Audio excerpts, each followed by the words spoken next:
Hello, hello everyone. Welcome to the session today. Let's wait for about 2 or 3 minutes. Let people join in, and then we proceed. All right. Let's wait for about 2 or 3 minutes.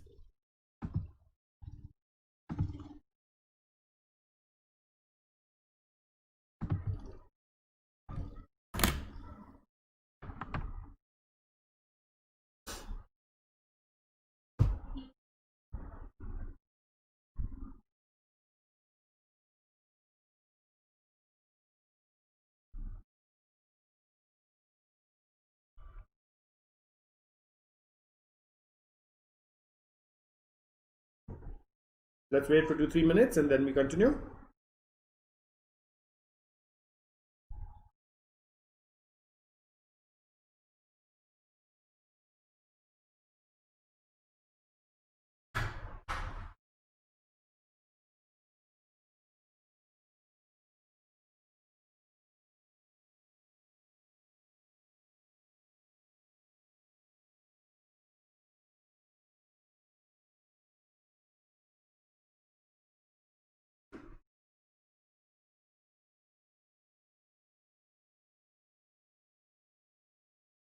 Let's wait for 2 more minutes.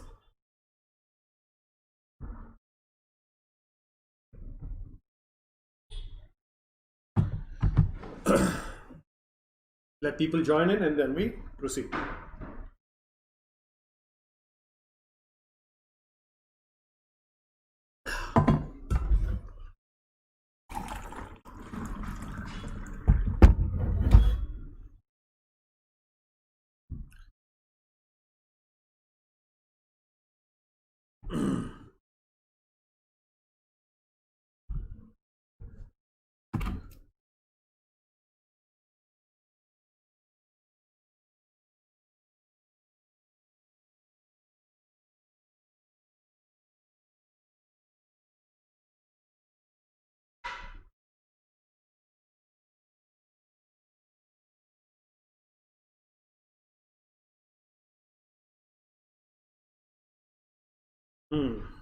Let's wait for 2 more minutes.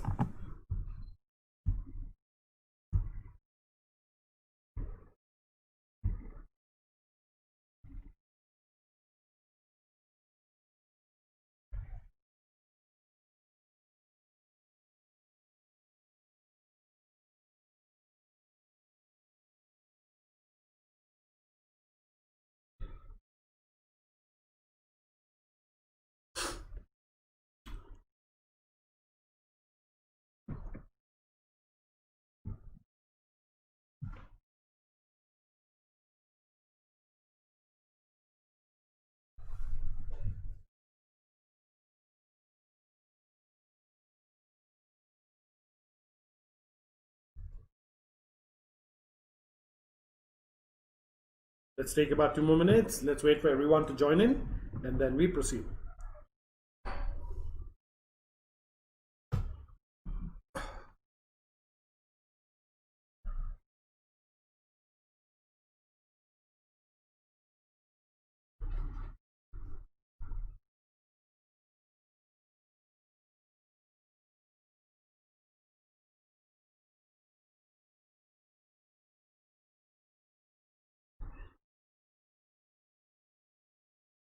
Come on, everyone, quickly join in.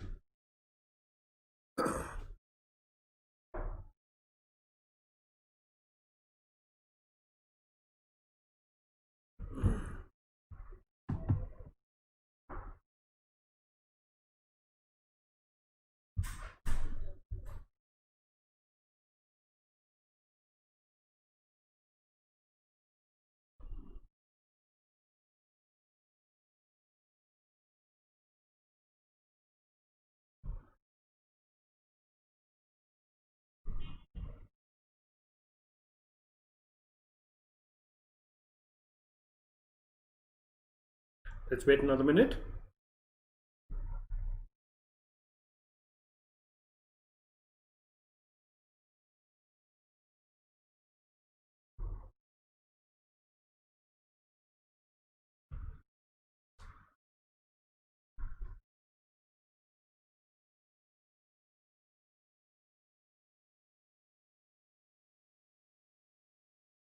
All right. Welcome to Unacademy, India's largest online learning platform that gives you a world of courses, resources, content, live and recorded sessions to help you in your preparation for the CA Foundation and intermediate examinations. Also, I'd like to welcome you to Crack CA Exams with us, which is a vertical and channel of Unacademy that caters to the students of CA Foundation and intermediate in their journey and quest for preparation of the CA Foundation and intermediate examinations by providing top educators, quality content, and overall a great learning experience. So come, let's crack CA exams with Unacademy, India's largest online learning platform. Welcome to the session once again. Before we proceed, I'd like to introduce the speaker today. A brief introduction about the speaker today. That's me. Hello, I'm Prathik Gupta. I'm a Bachelor of Commerce from Christ College, Bangalore University. I'm an associate member of the Institute of Chartered Accountants of India, an associate member of the Institute of Cost Accountants of India, and an associate member of the Institute of Company Secretaries of India, and also a law graduate from Karnataka State Law University. I'm currently a practicing chartered accountant and also a visiting faculty for CA subjects and an educator for CA students both offline and online. Prior to starting on my own, I worked with SR Bartley and Associates, that is the Indian member firm of Ernst & Young Global, in the Audit and Assurance Department, and then I went on to work with Ernst & Young India in the Mergers and Acquisitions Department. Post that, I worked with the Manipal Group in Bangalore as the corporate controller of their German subsidiary located in Frankfurt, Germany. And it was only after I got back from Frankfurt, Germany that I decided to start something on my own. And that gave me an opportunity to become an educator, which in turn has given me this opportunity today to take this session for you young, bright and enthusiastic CA aspirants. Thank you so much for giving me this opportunity. And anytime, and I hope you find the session useful.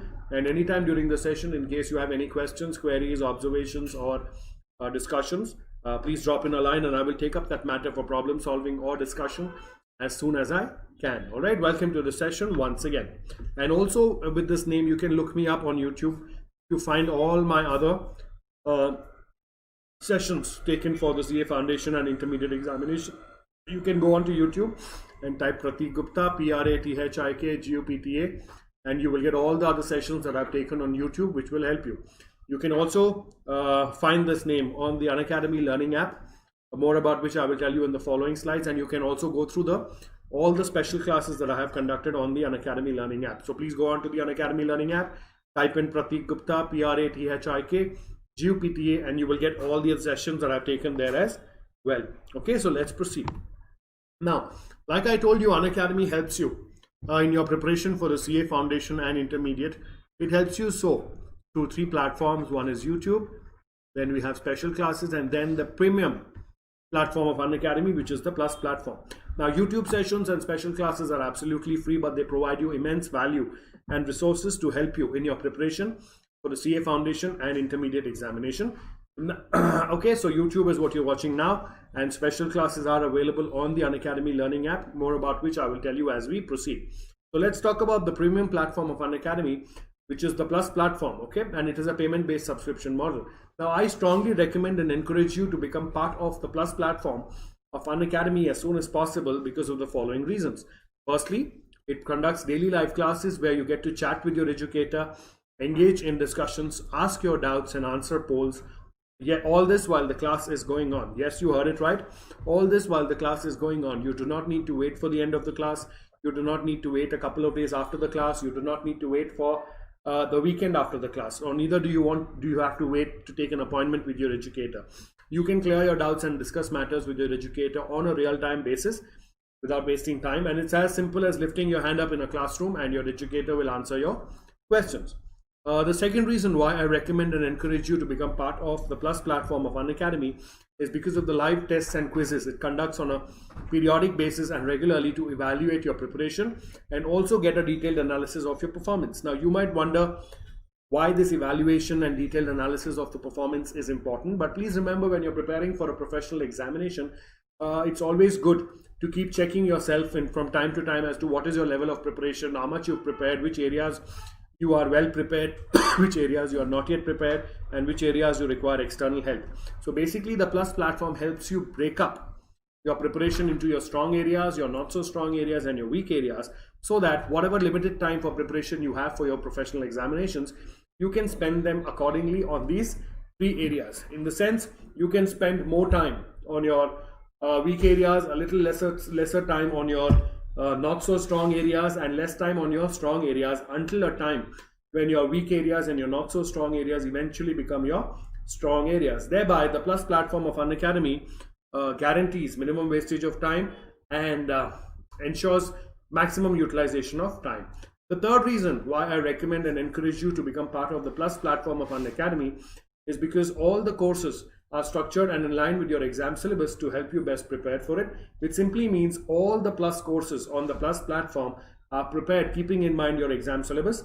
And once you complete a Plus course on the Plus platform, you can rest assured that you have completed the syllabus of your examination without missing out on any important or major point. And lastly, and most importantly, the one subscription to the Plus platform gets you access to all the live and recorded courses to watch from the comfort of your devices. Now, which simply means the one subscription to the Plus platform will give you access to all the live and recorded special classes, all the live and recorded Plus courses that Unacademy has to offer to you. And not only this, it is accessible from the comfort of any of your devices, which means you can view these sessions, live and recorded sessions, from your mobile phone, laptop, tablet, or your desktop, as the case may be. And it is available to you 24/7 without any timing restrictions like 10 to 5 or 10 to 6. Whenever you find the time and you want to prepare for the examinations, you can just pull out your mobile phone, log into the Unacademy Learning App, and make use of all the resources that are available there to help you in your preparation. And one more thing, all this information, the live and recorded sessions, are accessible from anywhere. You can access it from your home, you can access it from when you're coming back home from work, you can access it when you're going to work, and you can access it when you're waiting for someone for a meeting, or you're on a vacation, or you're in your native place and you have some time. You can pull out your mobile phone, log into the Unacademy Learning App, and make use of all the resources there to help you in your preparation for the CA Foundation and intermediate examinations. All you will require is a good internet connection or a data plan, which all of us are blessed with today. So keeping these points out of the many other advantages in mind, I sincerely recommend and encourage you to become part of the Plus platform of Unacademy as soon as possible in order to accelerate and enhance your preparation for the CA Foundation and intermediate examinations. Please take a minute, go through this, and then we proceed. Any questions, please ask.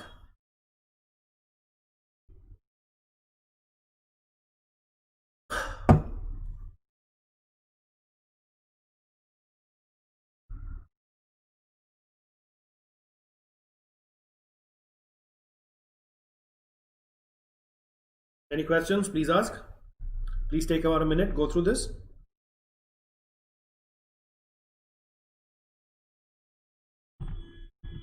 Okay, now like I told you about the Unacademy Learning App, right? Now for those of you who have downloaded the Unacademy Learning App and are using it, I thank you very much, and I request your support in the future as well. For those of you who have not yet downloaded the Unacademy Learning App, I request you to go to the Play Store on your mobile phone, download the Unacademy Learning App, put in your mobile number where you get a OTP, and using that OTP you can register on the Unacademy Learning App. It's as simple as this, with no complicated or lengthy procedures. Now you might ask me, okay, you've downloaded the Unacademy Learning App and you've registered on it, so what do you get? Now please remember, once you download and register on the Unacademy Learning App, you get unlimited access to all the live and recorded special classes that Unacademy has to offer you in order to help you in your preparation for the CA Foundation and intermediate examination.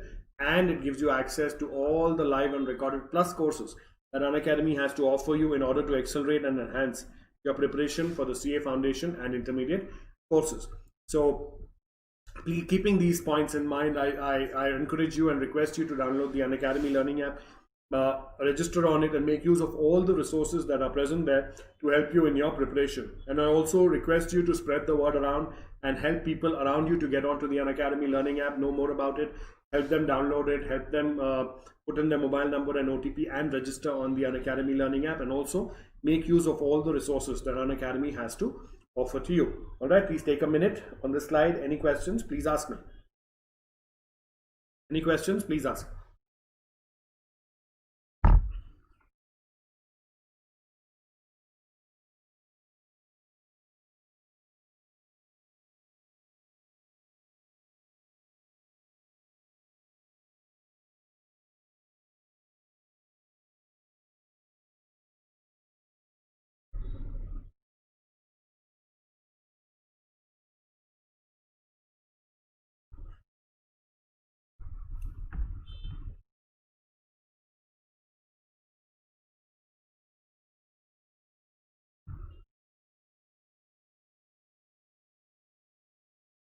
Okay. Now, like I told you, the Plus platform of Unacademy is a premium platform of Unacademy, which is also a payment-based subscription model, which has various subscription packages for your examination. The CA Foundation and Intermediate subscription packages provided by the Plus platform of Unacademy are as follows. The packages provided are for 1 month, 3 months, 6 months, 12 months, and 24 months. The 1 month package normally costs you about 3,500. The 3 month package costs about 8,750. The 6 month package costs about 14,000. The 12 months package costs about 17,500, and the 24 months package costs you about 21,000 rupees. Now please remember, all these are the listed prices. Before you make the payment of the package of your choice, please do not forget to use the code Prathik to get an instant discount of 10% on the above listed price. I repeat, please do not forget to use the code Prathik to get an instant discount of 10% on the above listed price. So the after discount price of the various packages are as follows. The 1 month package will cost you rupees 3,150. The 3 month package will cost you rupees 7,875. The 6 months package will cost you rupees 12,600. The 12 months package will cost you rupees 15,750, and the 24 months package will cost you rupees 18,900. So you see, immediately you get a savings of 10% when you use my code. Now I will personally recommend you to start off with the 12 months package at least, for the following two reasons. Because of it gives you great savings, because if you compare the per month cost of the 12 months package and compare it with the 1 month package cost, you will see there is great savings that you get immediately. And secondly, and most importantly, since the CA Foundation and Intermediate course are provided in one subscription package, a 12-month package will be highly beneficial to you, because the package is covering the entire duration of the two courses, that is CA Foundation and CA Intermediate, in one package and at a very cost-effective price. So a 12-month package will be highly beneficial to you. But having said this, you're free to choose the package of your choice. But before you make a payment for the package, please do not forget to use the code Prathik to get an instant discount of 10% on the above listed price. You can also avail the no-cost EMI option on the 6 months, 12 months, and 24 months option, package option, just in case you do not wish to make the entire payment at one shot. The payment options available to you are internet banking, debit card, credit card, and also all the coins that you've accumulated while watching the special classes can be redeemed while making the payment for the Plus course. So keeping these things in mind, please go ahead and register on the Plus course of Unacademy in order to accelerate and enhance your preparation for the CA Foundation and Intermediate examinations. Please take a minute or two, go through the slide. Any questions, please ask me.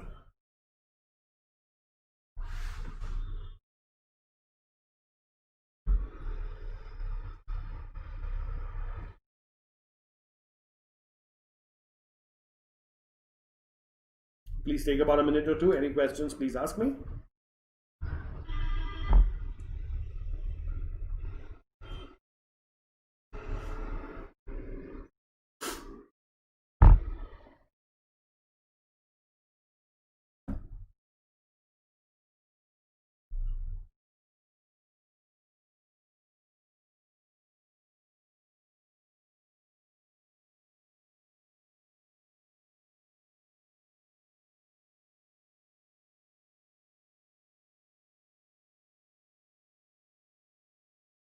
Take about a minute more. Any questions, please ask me.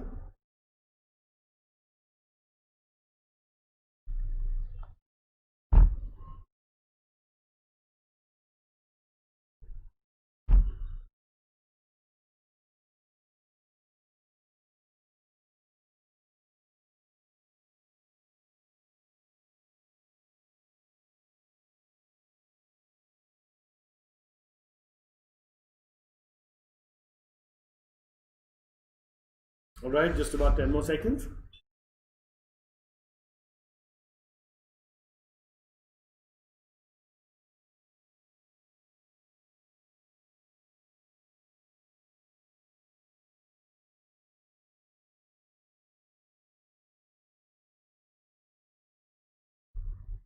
All right, any questions, please ask me. Okay, now like I told you, the Unacademy Learning App houses all the live and recorded special classes. Now here are the snapshots of few of the many special classes that I have conducted on the Unacademy Learning App, which you can make use of in your preparation for the CA Foundation and Intermediate examinations. There are special classes on RTP, Business Law, Sale of Goods Act, Indian Contracts Act, Companies Act, Fundamentals of Accounting, Revision on Partnership Accounts, Retirement of Partner, Death of Partner, Admission of Partner, AS2, Valuation of Inventories, Revision on Final Accounts of Non-Manufacturing Entities, and Revision on Sale of Goods on Return or Approval Basis, among many other sessions that are there on the Unacademy Learning App. So please go on to the Unacademy Learning App, type Prathik Gupta, Prathik Gupta, and go and make use of all the sessions that are there for your benefit on the Unacademy Learning App. Take about 30 seconds, go through them, and then we proceed.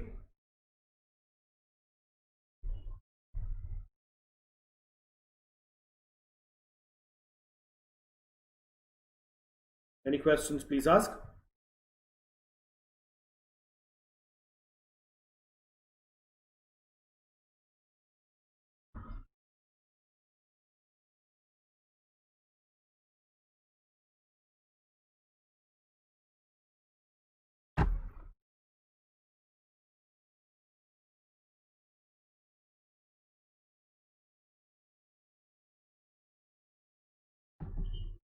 Okay, then here are the links to few of the many special classes that I have conducted on the Unacademy Learning App for your quick reference. You can either click on these links or you can copy and paste these links on your browser to take you directly to the Unacademy Learning App on the special classes. Okay, so there are special classes on the Indian Contracts Act, the Sale of Goods Act, the Indian Partnership Act, Limited Liability Partnership Act, the Companies Act, Basics of Communication, Accounting Concepts, and revision test papers. These are few of the sessions among many others that are there for your benefit. Please take about a minute, go through the slide, and then we proceed. Any questions, please ask.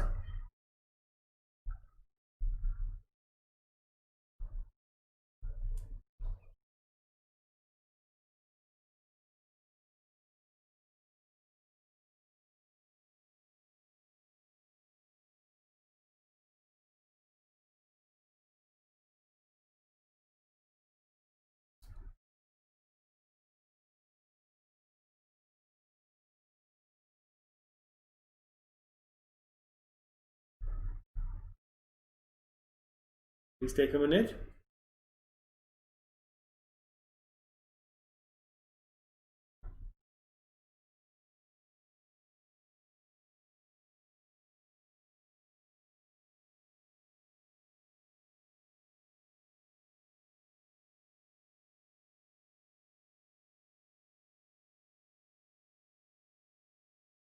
Okay, so let's start off with the session, that is Basic Problems of an Economy and Role of Price Mechanism, Part 2.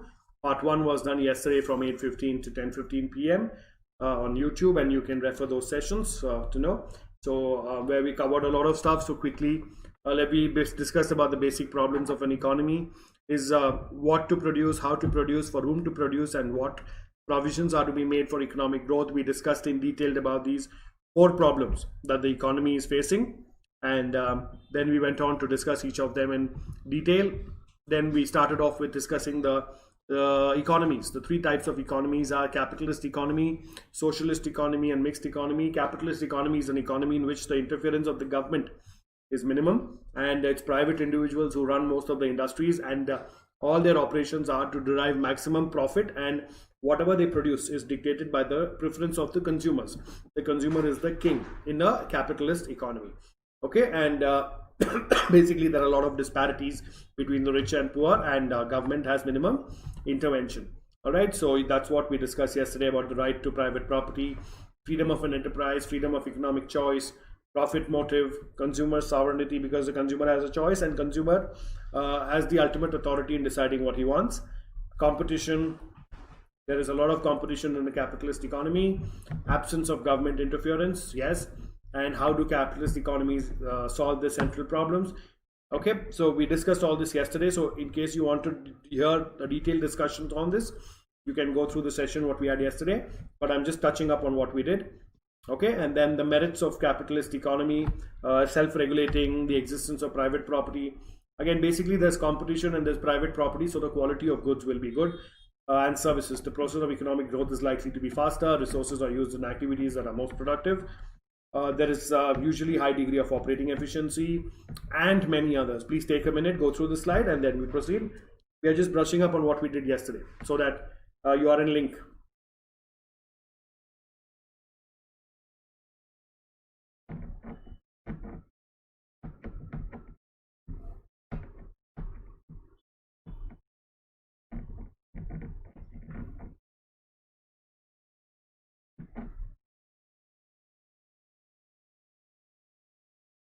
Take a minute.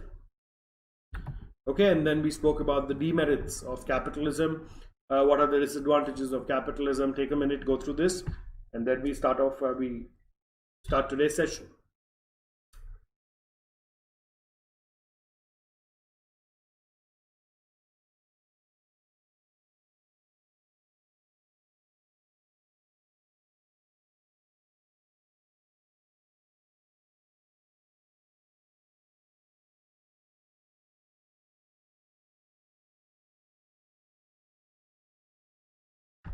Okay, here are some more demerits we spoke about. Take about 30 seconds.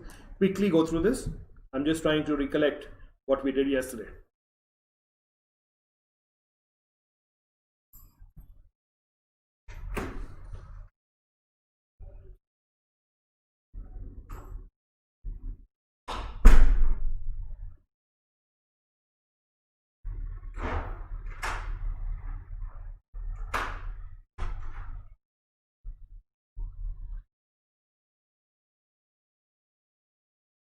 Take about a minute.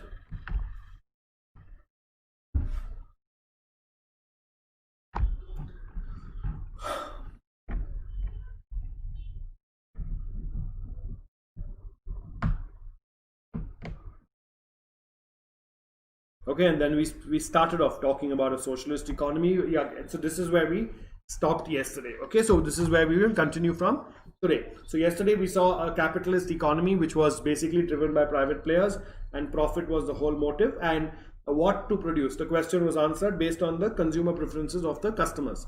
Now let's look at a socialist economy. A socialist economy, the concept of socialist economy was propounded by Karl Marx and Friedrich Engels in their work, The Communist Manifesto, published in 1848.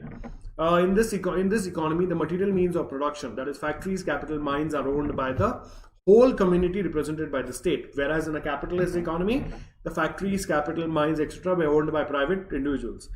All members are entitled to get benefit from the fruits of such socialized planned production on the basis of equal rights. A socialist economy is also known as command economy or a centrally planned economy. Here, the resources are allocated according to the commands of a central planning authority. So, in a socialist economy, there is a central planning authority, whereas in a capitalist economy, there is no central planning authority. Okay, and therefore, market forces have no role. Whereas in a capitalist economy, it is purely based on market forces. Under a socialist economy, production and distribution of goods are aimed at maximizing the welfare of the economy as a whole. So the whole focus in a socialist economy is on the welfare of the society as a whole or community as a whole. Please take 2 or 3 minutes, go through this, and then we proceed. Any questions? Please ask me.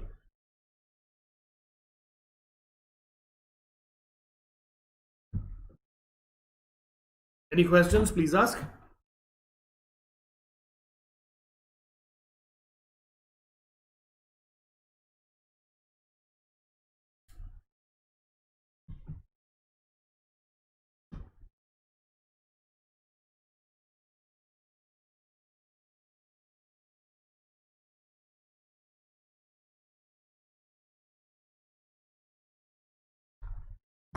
Take about 2 more minutes. Any questions? Please ask me.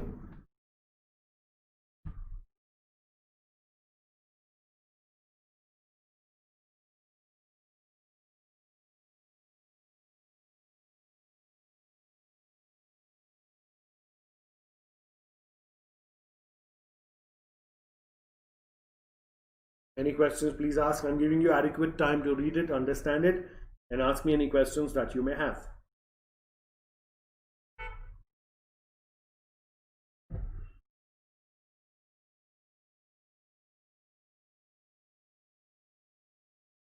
Take about a minute more.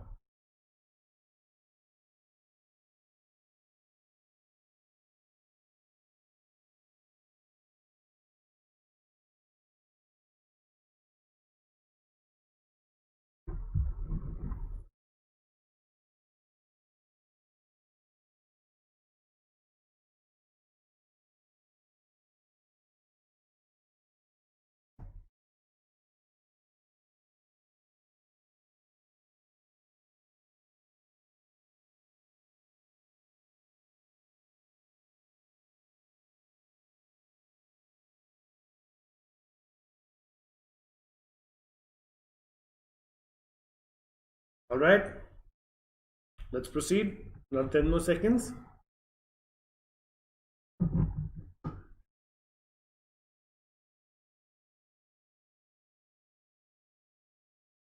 Okay, so some of the important characteristics of this economy are, that is the socialist economy, is collective ownership. So like we saw in the last slide, collective ownership simply means the factories, the machines, the mines, everything are owned by the community as such, represented by the state. So there is an ownership of everyone. There is no private individual who's owning them like a capitalist economy.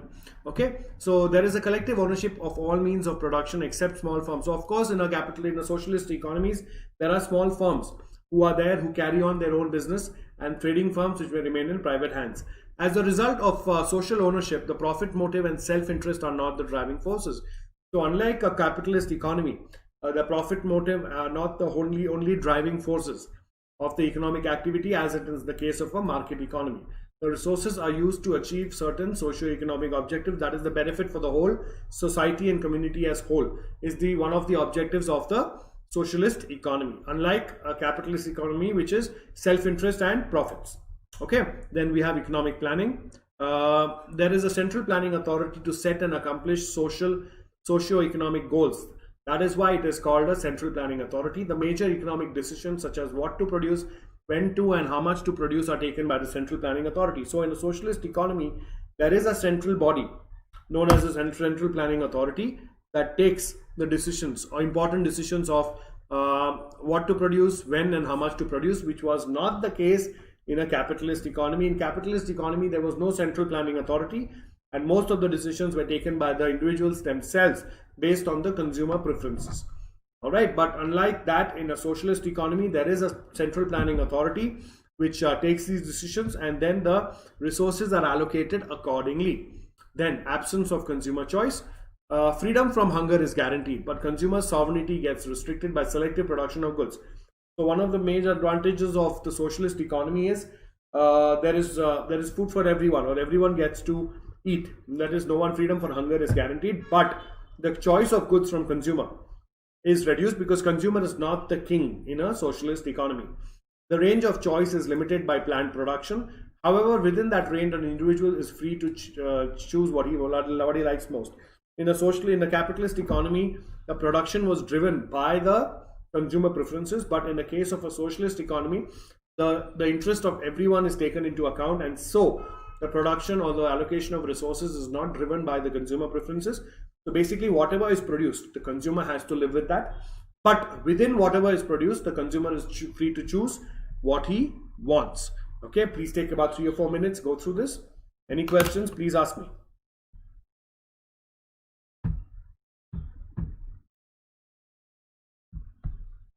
Okay, any questions, please ask me.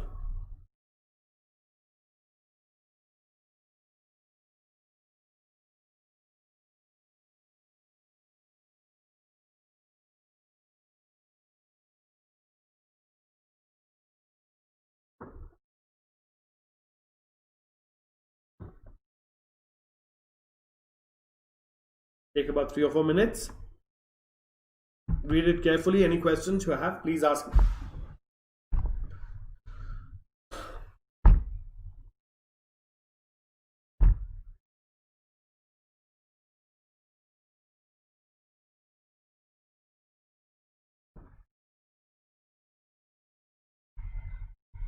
Hi Yash, how are you? Nice to see you. When is your attempt? When are you attempting the examination, Yash?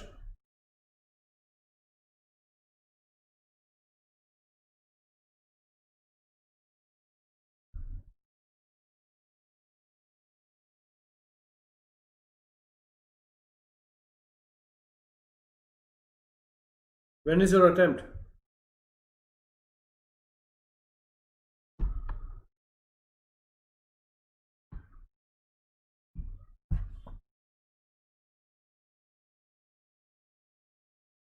All right. So how's preparation coming along, Yash? Where are you from?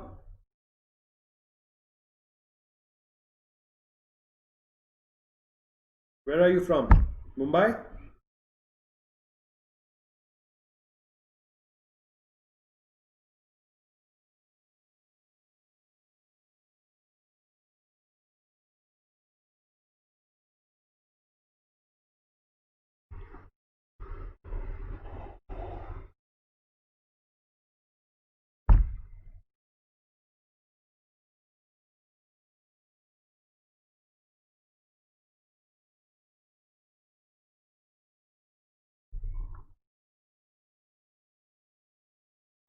Okay, very nice. So how's your preparation coming along, Yash? All well?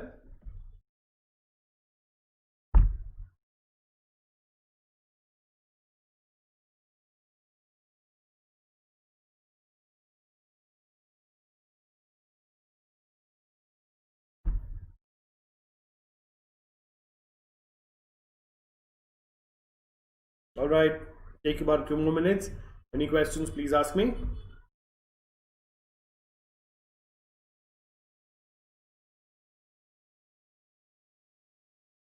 All well? All right, Charlie. Very nice.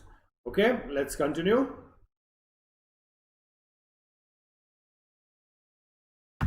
Okay, so minimum role, the fourth point, minimum role of price mechanism of market forces. Now, like we discussed earlier, in a socialist economy, there is a central planning authority, and basically it is run by everyone. It is owned and run by everyone, not by some private individuals.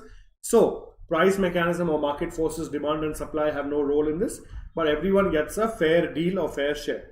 Okay, now price mechanism exists in a socialist economy, but it has only a secondary role to secure the disposal of accumulated stocks.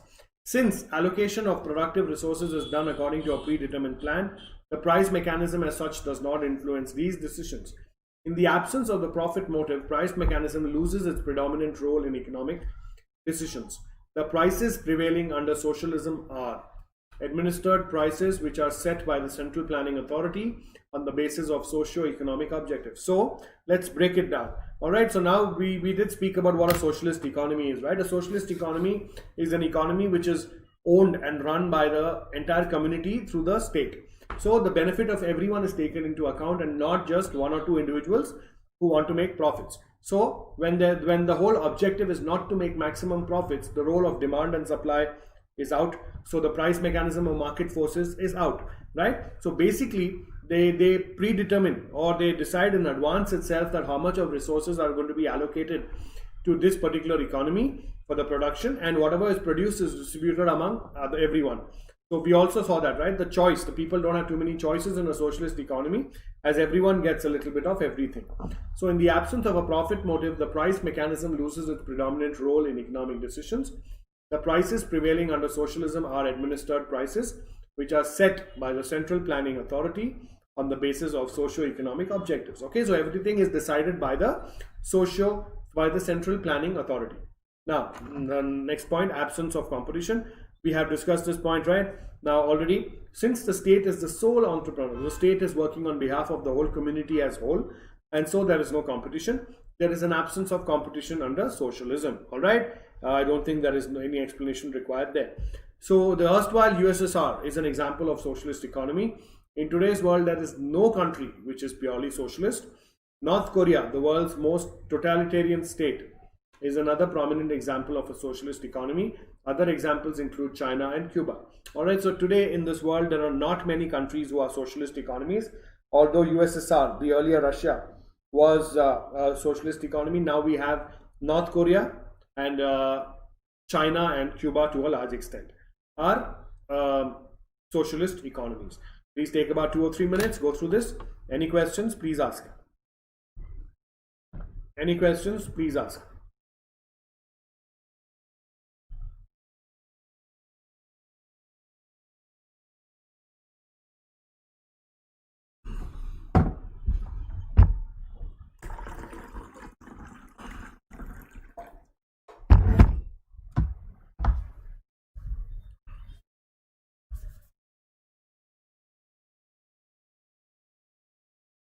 Take about 2 or 3 minutes, go through this. Any questions, please ask.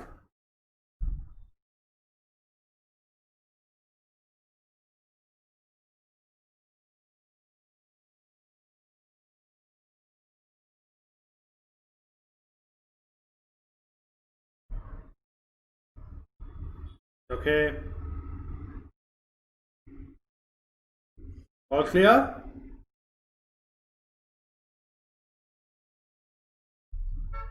Everything clear?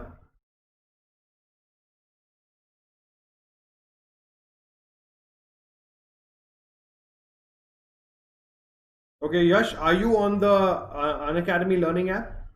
Have you enrolled yourself there?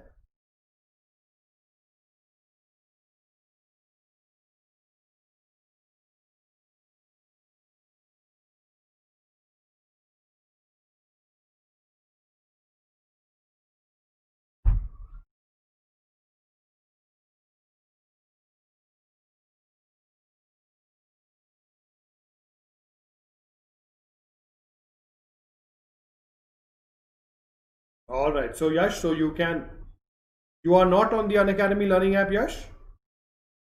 Yes or no? You're saying yes and no.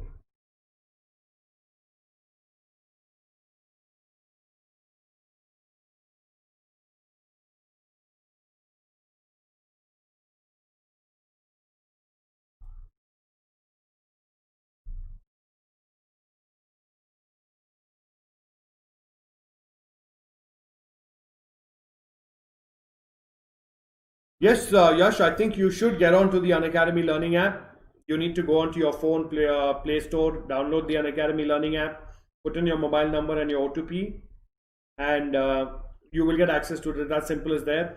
There again, you can actually go and look for Prathik Gupta. That's me, PRATHIK GUPTA, and you will get access to all the sessions that I've taken there, and you can start viewing those sessions. It's absolutely free, and I'm sure you'll find it very useful. Okay, Yash? I think you should do it right away.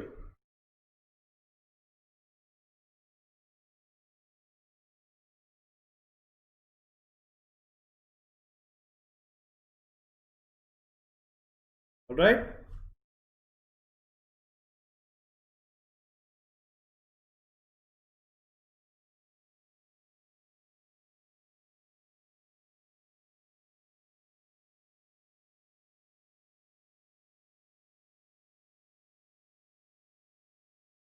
All right.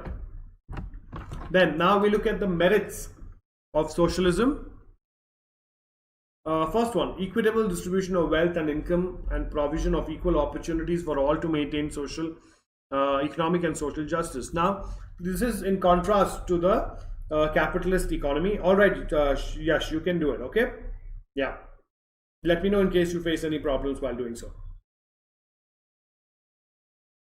I have taken a lot of sessions on the Unacademy Learning App on your foundation accounts, foundation, company law, the entire business law syllabus is there. So you can check it out and make use of it in your preparation. Okay, Yash?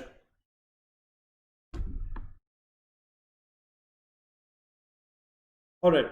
Now this is the first merits of socialism was one of the demerits of a capitalist economy, and that was that there was unequal distribution of economic resources and wealth. But that thing was addressed in a socialist economy as there was equitable distribution of wealth and income and provision of equal opportunities for all to maintain economic and social justice, because it was owned, the basically all the resources and everything were owned by the whole community, represented by the state, and the state did everything for the benefit of everyone. So everyone was able to maintain economic and social justice. Second point, rapid and balanced economic development is possible in a socialist economy, as the central planning authority coordinates all the resources in an efficient manner according to set priorities. Now again, in a capitalist economy, there was no central planning authority. But in the case of a socialist economy, there is a central planning authority which takes care of all the planning and allocation of resources from into production, as to what to produce, when to produce, and how much to produce.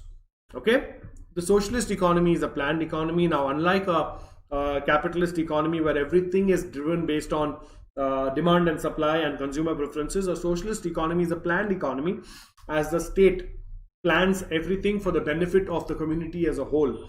So it allocates the resources, utilizes those resources, and gets the best result for the entire community as a whole, and that is why we say it is planned. Okay.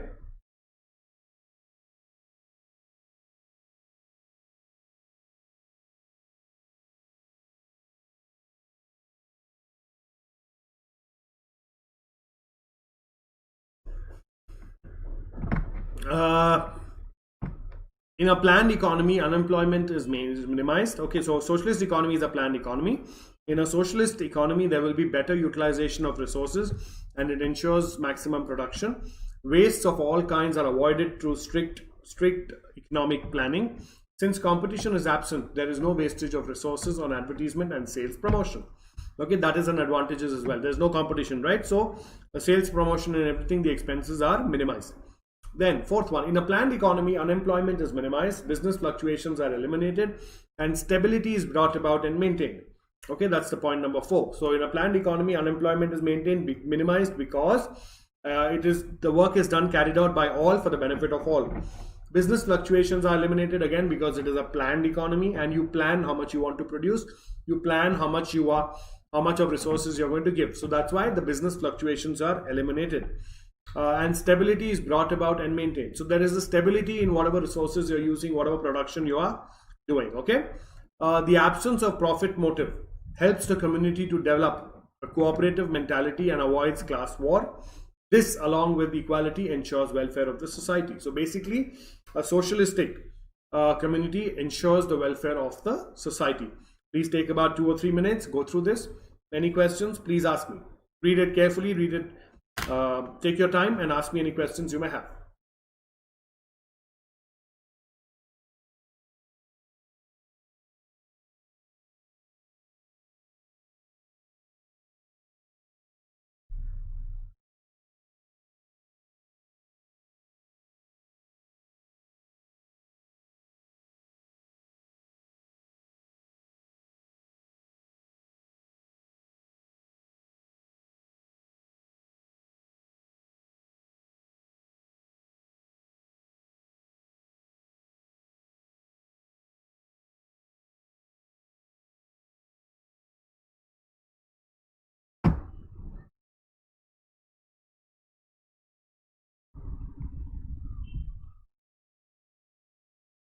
Okay, take about 2 or 3 minutes. Go through this. Any questions, please ask.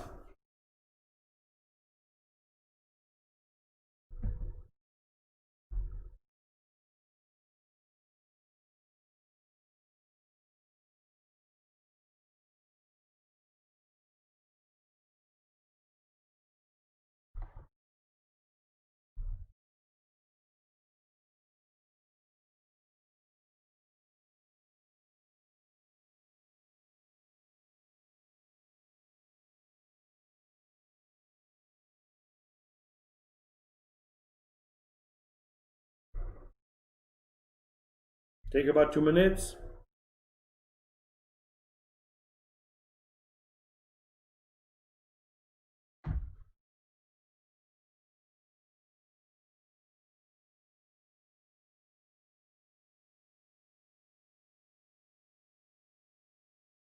Okay, any questions, please ask.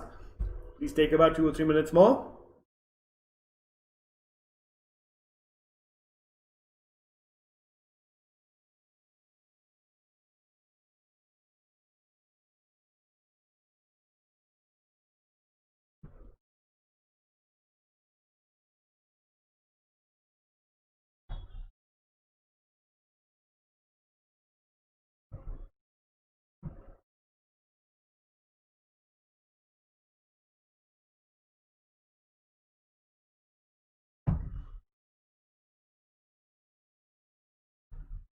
Any questions?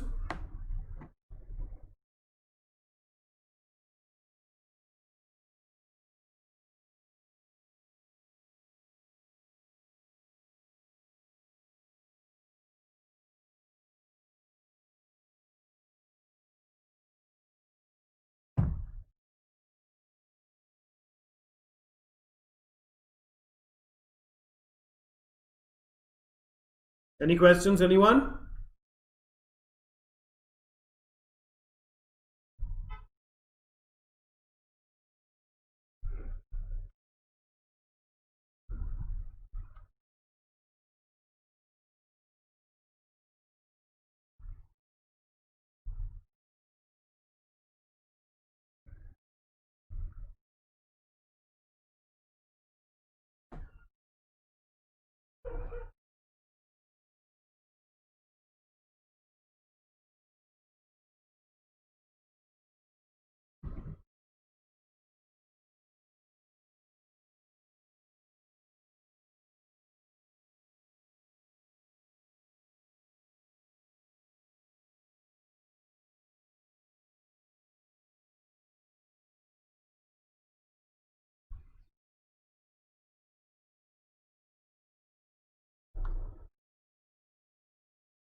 Any questions so far?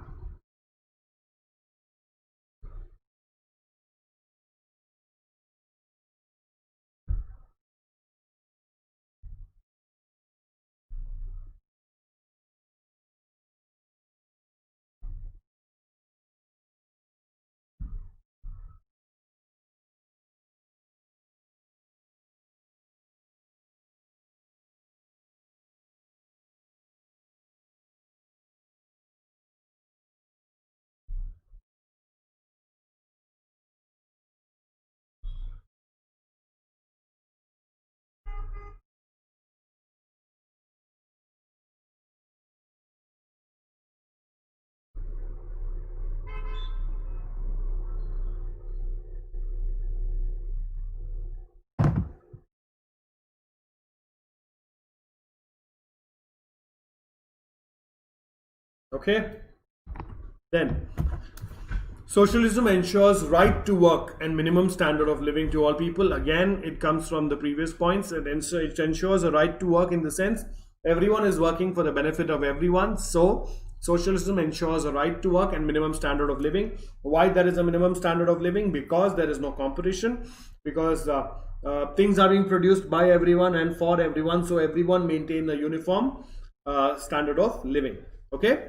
Under socialism, the laborers and consumers are protected from exploitation by the employers and monopolies, respectively. Now, yes, under socialism, the laborers and consumers are always protected. Why? Because there's no competition and price is not the only consideration. Profit motive is not the only consideration. The whole objective is the benefit of the community as whole, and that is why. And even the production and everything is planned. It's a planned economy. So, hence, keeping all this in mind, there is no undue pressure put on the laborers and consumers, and they are protected from exploitation by the employers and monopolies, respectively. Okay. Then there is a provision for comprehensive social security under socialism and makes citizens feel secure.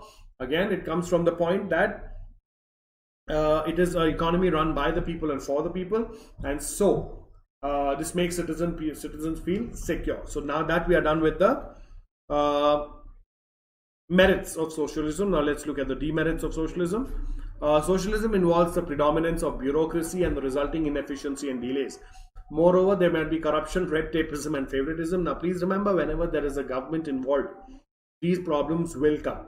Whether you like it or not, it will come. But in a private setup, the decision making and the actions are faster. But in a situation where the government is involved, there has to be bureaucracy. Bureaucracy means different levels and resulting in inefficiency and delays. Oh, this didn't happen, that approval didn't come, that officer is not there, and things like that. So those problems will be there wherever the government is involved. And moreover, there might also be corruption, red tapeism, and favoritism.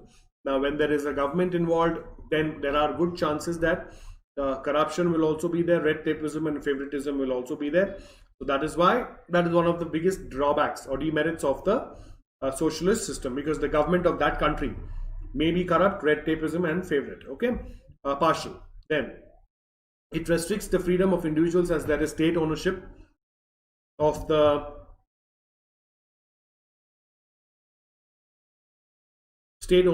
material means of production and the state direction and control of nearly all economic activity. So basically, the freedom of individual is curbed in a socialist economy because the ownership on material means of all production is done by the state and the control of nearly all economic activities. Socialism takes away the basic rights, such as the right of private property. So slowly but steadily, the willingness and the risk-taking capacity of people comes down as most of the production capacities and everything is owned by the state. So the risk-taking capacity and the initiative or adventure of the people to do something on their own is always reduced. All right, please take about 2 or 3 minutes, go through this, and then we proceed.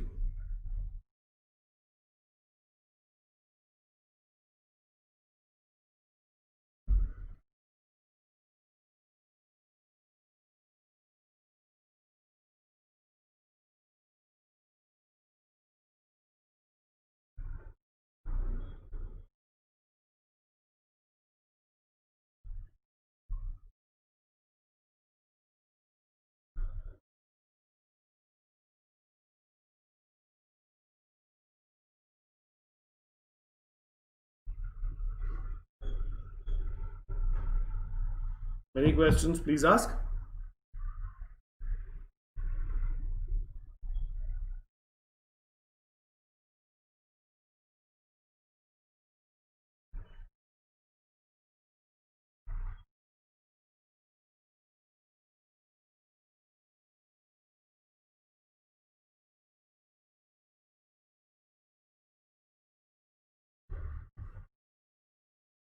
Please take your time, read it carefully. Any questions, please ask me.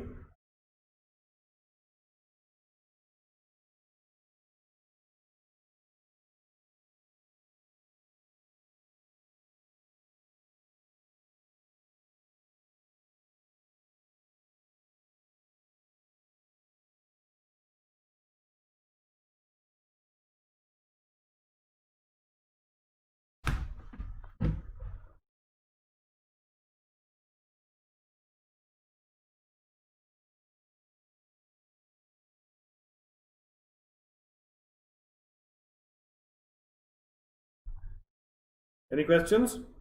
Please take a couple of minutes.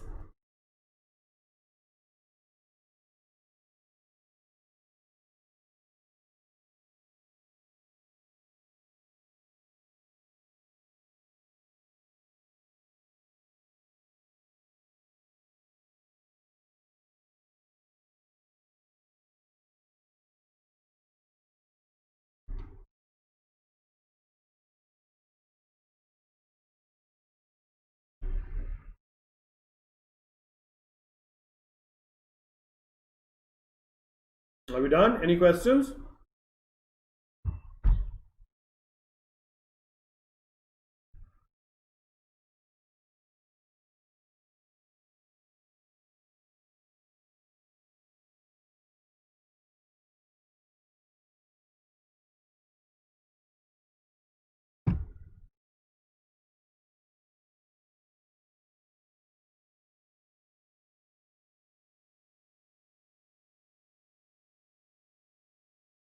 Any questions, please ask.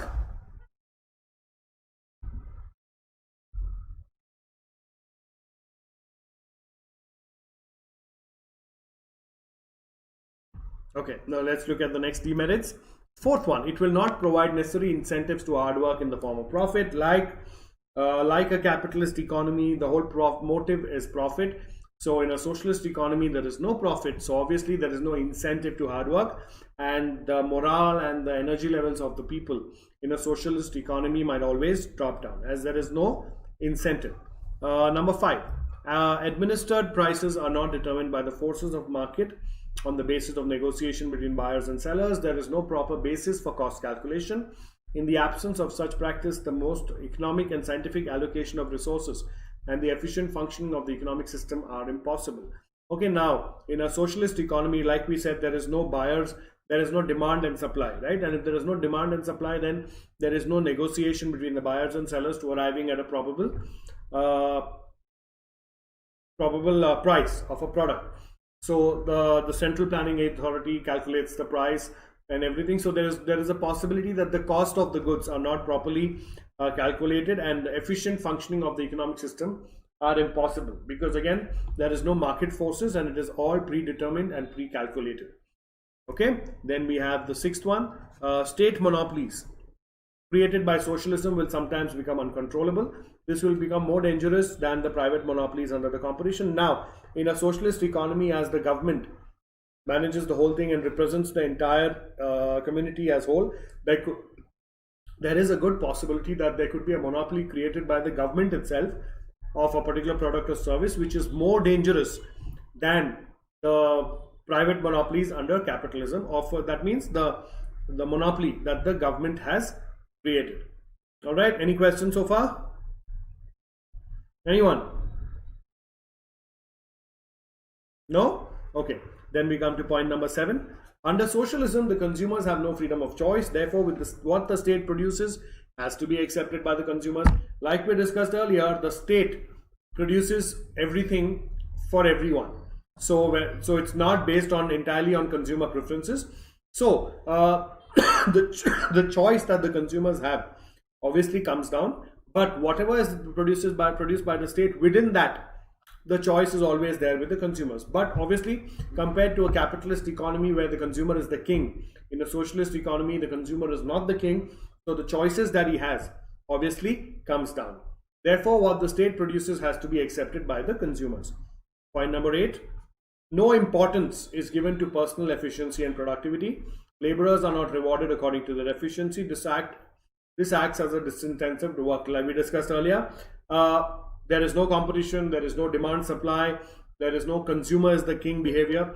So if whatever has to be produced is predetermined, whatever is produced is given to everyone at a predetermined price. So the incentive and the initiative to work is lacking, and personal efficiency and productivity obviously will drop. It will not be as much as it is in a capitalist economy. Laborers are not rewarded. If they produce more, they are given more work but no rewards according to their efficiency. This acts as a disincentive to work rather than an incentive. And 9th point, the extreme form of socialism is not at all practicable. Socialism in its exact sense or literal sense is not practicable, and that is why you see that today there are not many countries who are totally socialist in their approach. They are either capitalist or mixed, but being completely socialist in your approach as an economy is not quite possible. So the extreme form of socialism is not at all practical and it's not at all possible. Okay, so these are the demerits of the socialist economy. Please take about 2 or 3 minutes. Go through this. Any questions, you may please ask me.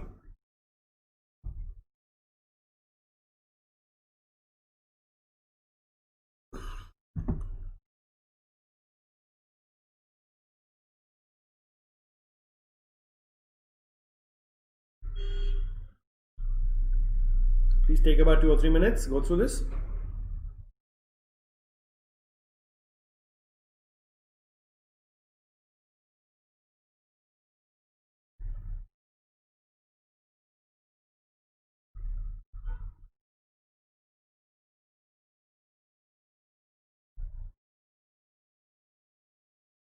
Any questions, please ask.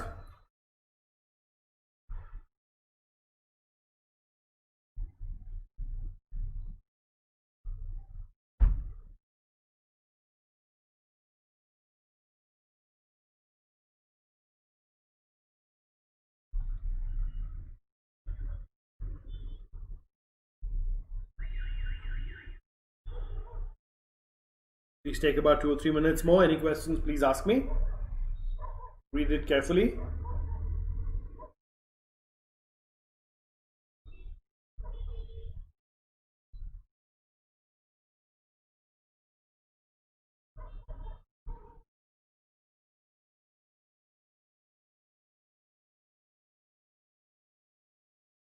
Any questions? Okay, let me know once you're done.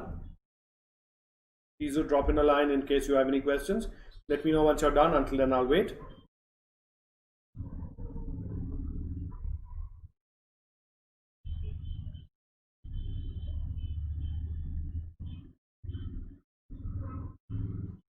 Okay, Ritika, we'll wait for another 2 minutes. Don't worry.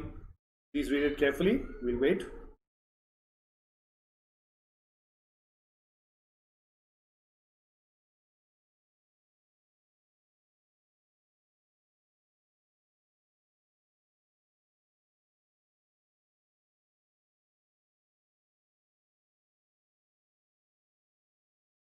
Alright, take your time. Take 2 more minutes.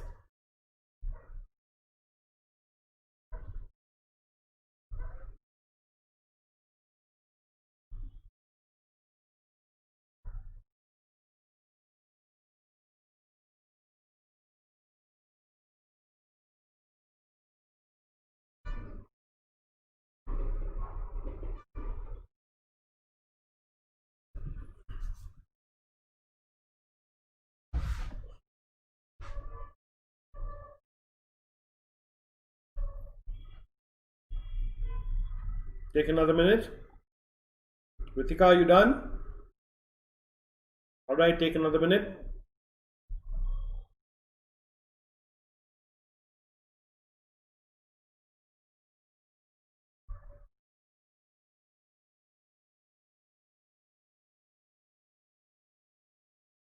Any questions, please ask.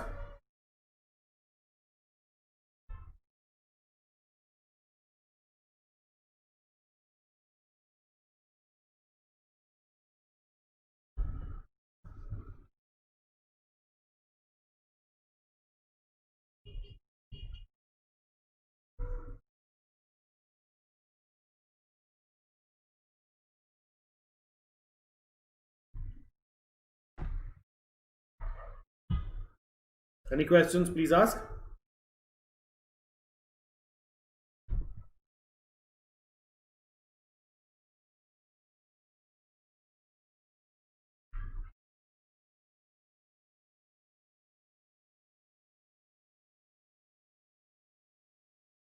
All right, any questions? Anyone? Take a minute more.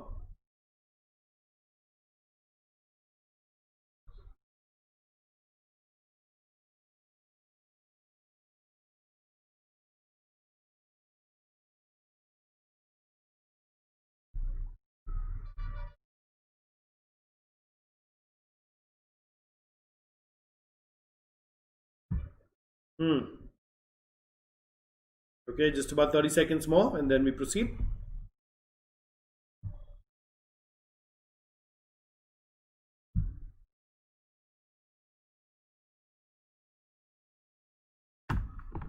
Okay, let's move to the mixed economy. So we have discussed about the capitalist economy, we have discussed about the socialist economy. Now let's discuss about the mixed economy. All right.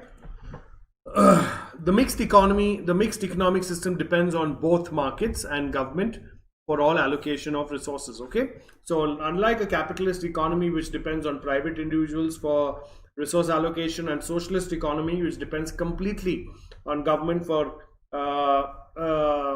allocation of resources, a mixed economy depends on both markets and the government for allocation of resources. Okay.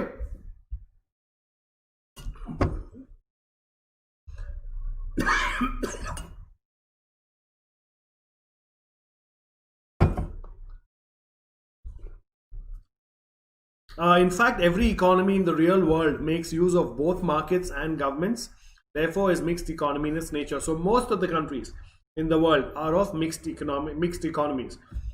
In a mixed economy, the aim is to develop a system which tries to include the best features of both the controlled economy, that is the capitalist economy, and the market economy, which is the socialist economy. While excluding, market economy is capitalist and controlled economy is socialist.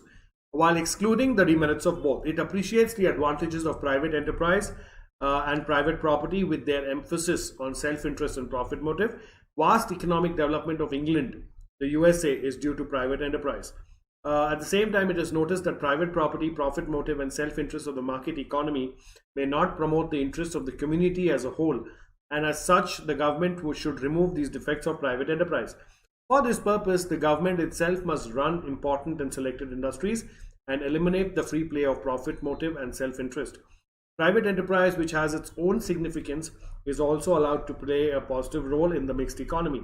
However, the state imposes necessary measures to control and to regulate the private sector to ensure that they function in accordance with the welfare of the nation. So this simply means in a mixed economy, the best of both the worlds is taken. You pick up the merits of the capitalist and socialist economy and remove the demerits of the capitalist and socialist economy. So when you mix these things, it is known as a mixed economy, and most of the countries in the world have a mixed economy, which means that a large part of the enterprises are allowed to be run by the private players, and whereas the necessary items, those industries are run by the government, so that the community as whole is served, and the price competition and the markets factors do not have an effect on those as well. Okay, whereas on your luxury items and other items, let the private players play, but on the necessities of life, the government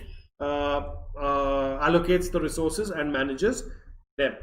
Okay, now because of this, it is a balanced economy in which the merits and demerits of capitalist and socialist economies are done away with, and the best possible solution for the economy is brought into it.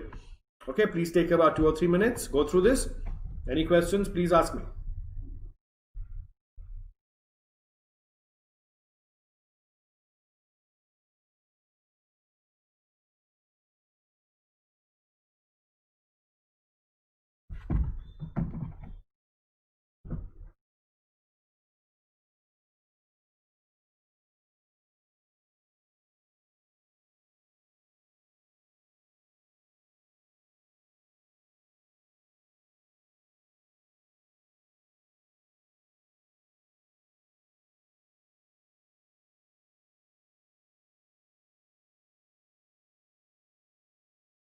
Any questions? Please ask.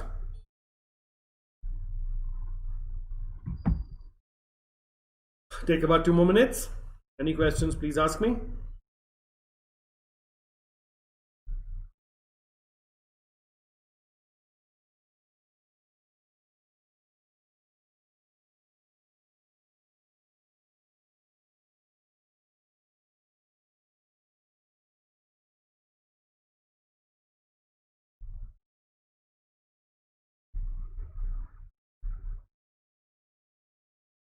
Any questions? Please ask me. Please carefully go through it.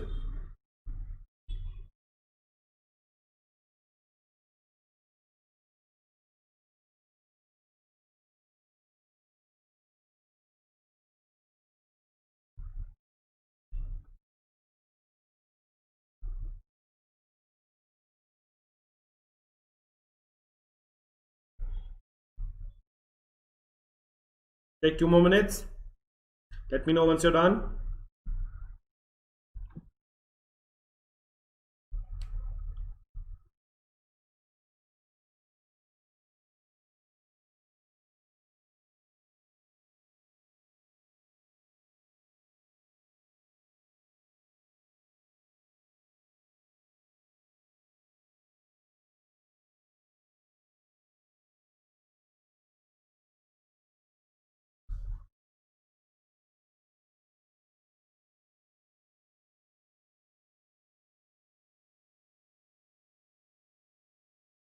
Any questions? Please ask. Take about a minute more.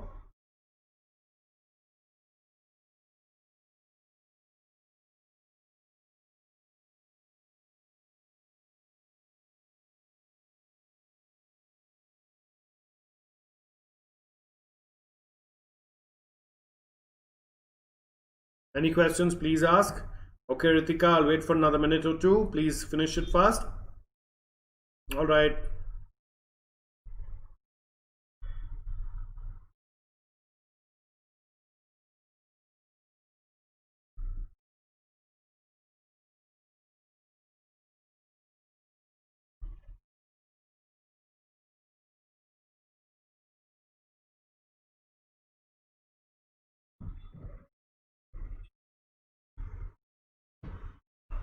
All right, Yash. Yes, we are waiting for you. Take your time. Any questions? Please ask me.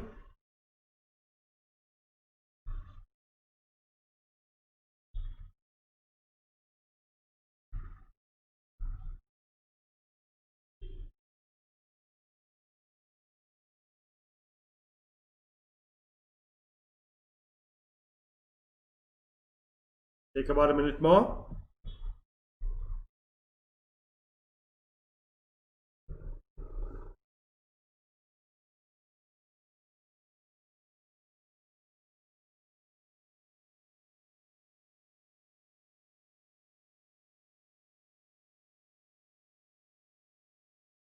All right, take about a minute more. Any questions? Please ask me. I'm waiting for you.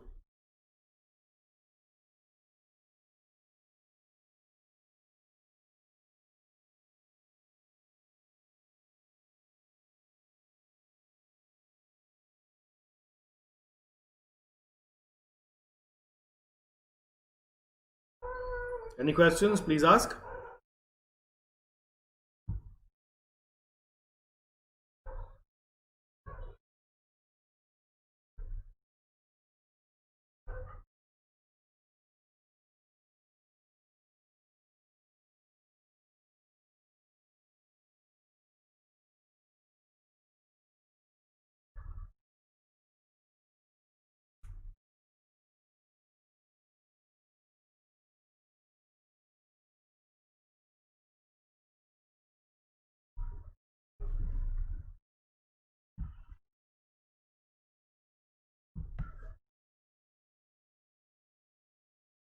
Any questions? Please ask.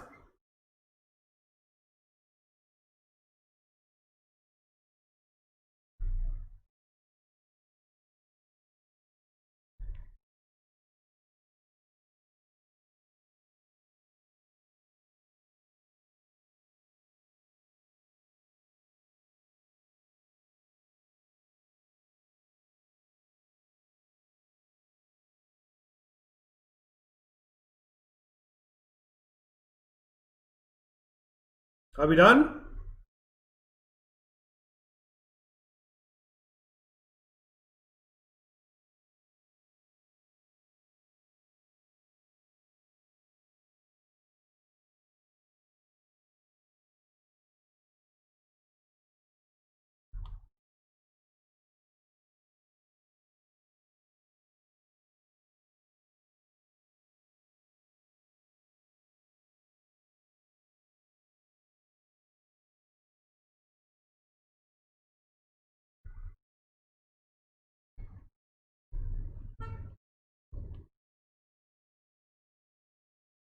All right, I think we are done.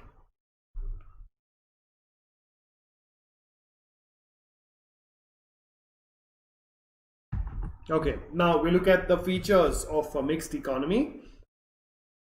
Okay, now the first one, the coexistence of a private and public sector. The first important feature of a mixed economy is the coexistence of both the private and public sector. Now, this is because it is a mixture of both the socialist economy as well as the capitalist economy, where we've taken the merits of the socialist and capitalist economy and removed the demerits of the socialist and capitalist economy. So obviously there has to be an existence of both private and public enterprise in a mixed economy.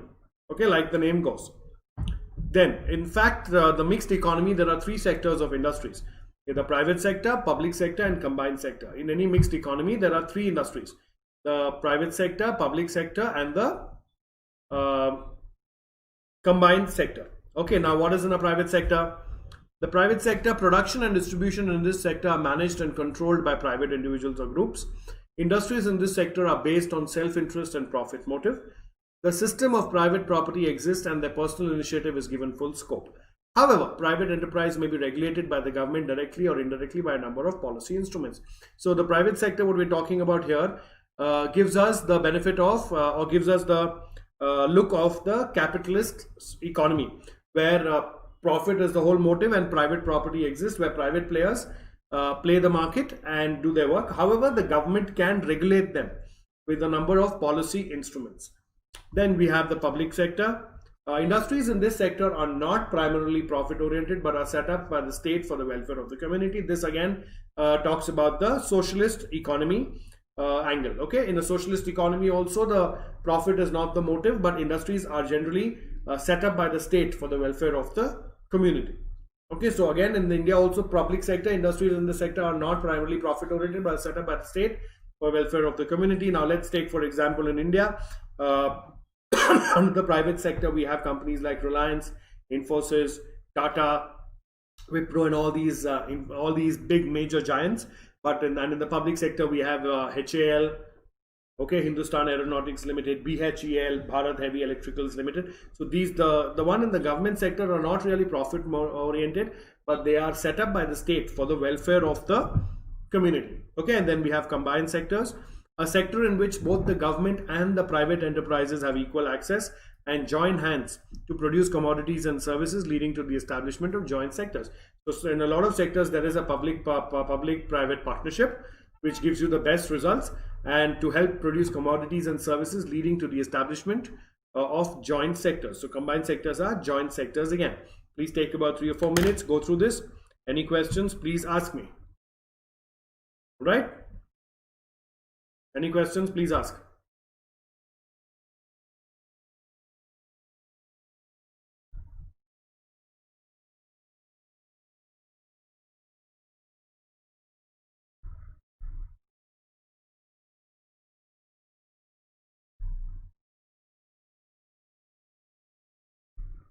Take about two more minutes, 2 or 3 minutes more.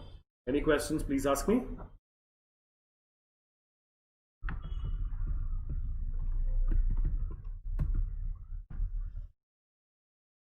Take about 2 or 3 minutes.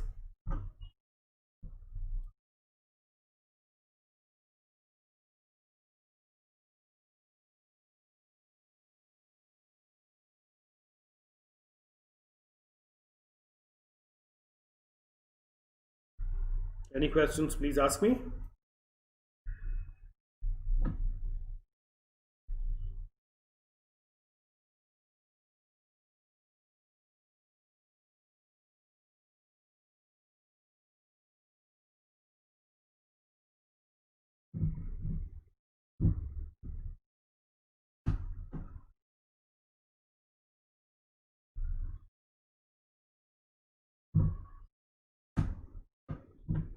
Take about 2 more minutes, read it carefully, and then we proceed.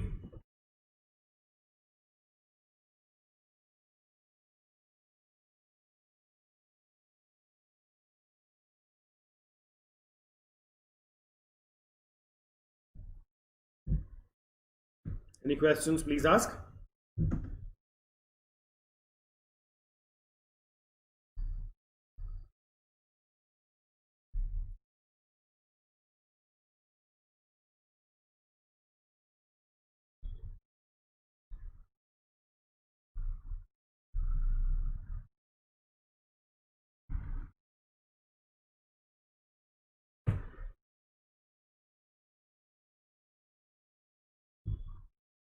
Any questions, please ask. Take about a minute more. Yes, Rohit, take another minute. No problem. Any questions, please ask me.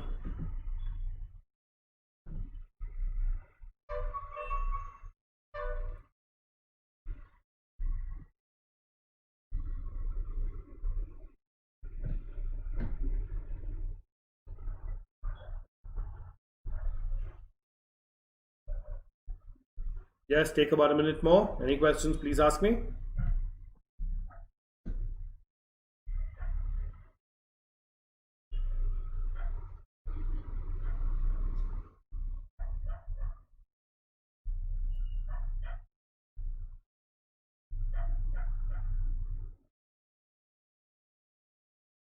Okay. Now, mixed economy has the following demerits. Following merits are available to capitalist economies and socialist economies. Okay, so now like we have seen that we picked up the features of capitalist and socialist economies and we have introduced them into the mixed economy. So let's have a look at the merits of the mixed economy. Okay, what are the merits of the mixed economy? Economic freedom and existence of a private property which ensures incentive to work and capital formation. Okay, so like our capitalist economy, there is an economic freedom and existence of private property. So people are given the initiative to take on the risk of entrepreneurship and introduce private property for the allocation of resources, which ensures incentive to work and capital formation. So obviously, please remember there should be an incentive to work. If there is no incentive to work, life can be quite boring.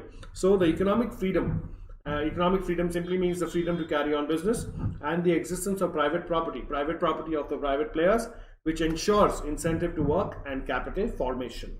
Okay, then the price mechanism and competition forces operating in the private sector, promoting efficient decisions and better resource allocation.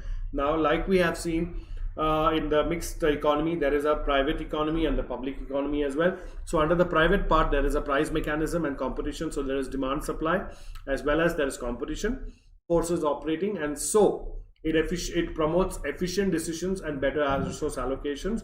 Now, because there are competition, every person wants to do better than the others, and that's why there is more efficient decisions and better resource allocations. Then third one, consumers are benefited through consumer sovereignty and freedom of choice. Again, because there is a private part to the economy as well, consumers are given more choice. Consumer sovereignty simply means the freedom of choosing, and the consumer also has an important part to play in such a economy, as he gets the freedom of choice to choose his products as well, and he does not have to rely on what is offered to him. Okay. Appropriate incentives for innovation and technological progress. Now, wherever there is competition, please remember, people are under constant efforts to reduce the prices or to improve their products, and for this purpose they keep on working on innovation and technological progress. So if there is innovation and technological progress, then the cost of a production of a particular item comes down, or the features of a particular product comes up, so they can do better than their competitors. So appropriate incentives for innovation and technological progress is given in a mixed economy. Encourages enterprise and risk taking. Just like your capitalist economy, it encourages people to take risk and become entrepreneurs more and more, because of course they get profits and they get incentives for innovation and technological progress. So whoever thinks about doing a business in a mixed economy is rewarded for the same. The advantages of economic planning and rapid economic development on the basis of planned priorities. Now, again, in the mixed economy, there is private and government. So when there is a government, there is a planned economy as well. So the plan aspect of a socialist economy becomes the merit here, as to there is a central plan, and that plan drives the entire allocation of resources and other things. All right. Then number 7, comparatively greater economic and social equality and freedom from exploitation due to greater state participation and direction of economic activities. Now, please remember there is a regulation. It's not entirely left up to the private players like your capitalist economy. There is a government here as well, and the government regulates the private bodies as well whenever it sees that the functions are not done properly or there is exploitation. To stop all that exploitation, the government comes into the picture and takes appropriate action. Okay, please take about 2 or 3 minutes, go through this. Any questions, please ask. Any questions, please ask. Please take about 2 or 3 minutes.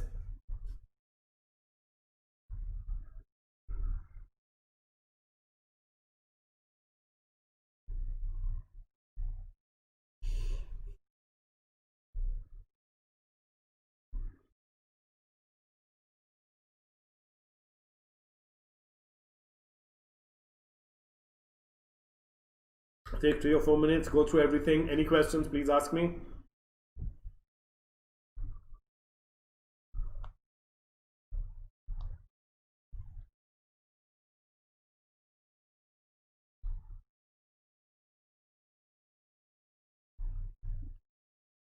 Any questions, please ask.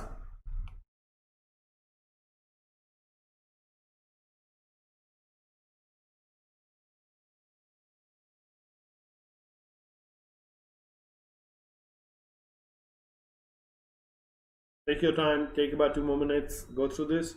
Any questions, please ask me.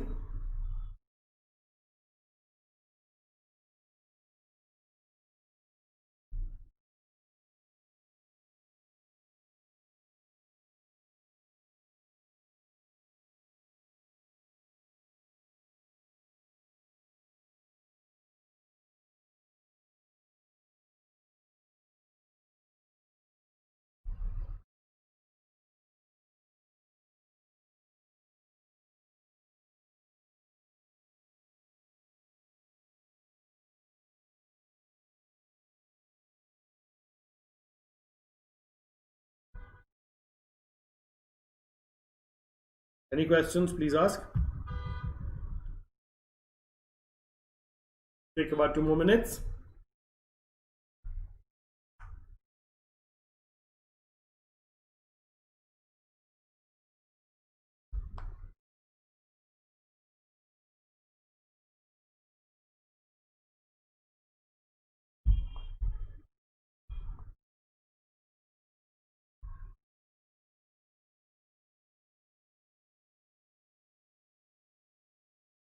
Any questions, please ask.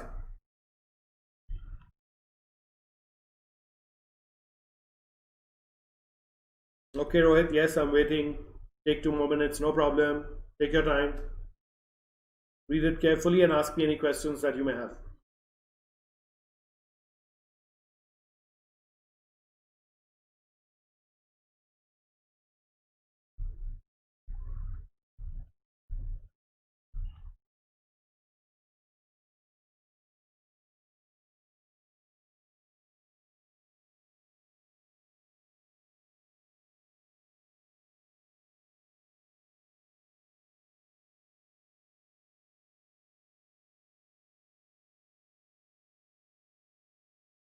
Any questions?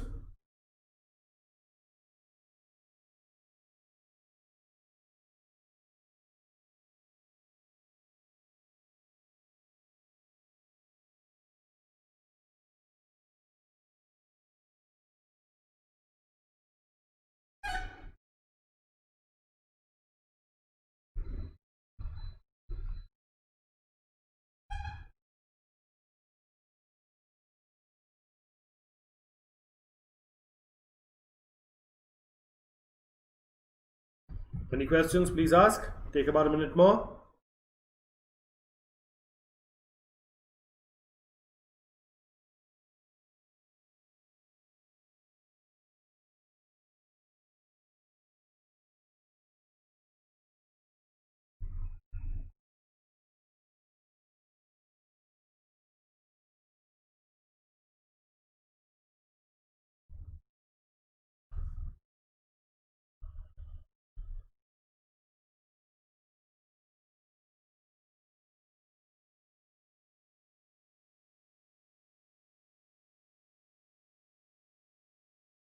Okay, any questions?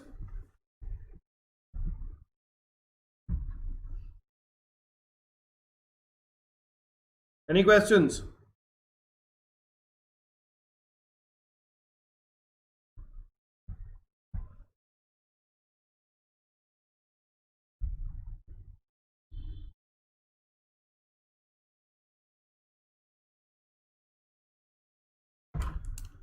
Okay, so let's talk about the disadvantages. The disadvantages of cutthroat competition are averted through government's legislative measures such as environment and labor regulations. Okay, so the disadvantages of cutthroat competition are averted. Oh, so that's the last advantage. That is the disadvantages of cutthroat competition, which is there in your capitalist economy, are averted through government's legislative measures such as environmental and labor regulations. Okay, so the government keeps coming into the picture to regulate the whole situation so that the situation does not go out of hand. However, mixed economy is not always a golden path between capitalism and socialism. It suffers from substantial uncertainties. Mixed economies is characterized by excessive controls by the state, resulting in reduced incentive and constrained growth of the private sector, poor implementation of planning, higher rates of taxation, lack of efficiency, corruption, wastage of resources, undue delays in economic decisions, and a poor performance of the public sector. Moreover, it is very difficult to maintain a proper balance between the public and private sectors. In the absence of strong governmental initiatives, the private sector is likely to grow disproportionately. The system would be then resemble capitalism with all its disadvantages. So, like we see that everything is not rosy, right? There are disadvantages as well.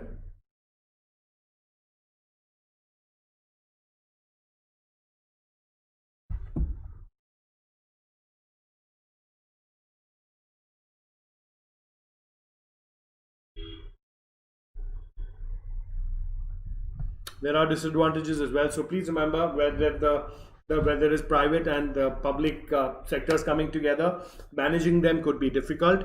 And where there is a government involved in any country, there is a chance of corruption, wastage of resources, undue delays in economic decisions, and poor performance of the public sector. Again, public sector tends to take time, the poor implementation of planning, higher rates of taxation, and the constraint rate growth of the private sector could all be disadvantages as well. Please take about 2 minutes, go through this. Any questions, please ask.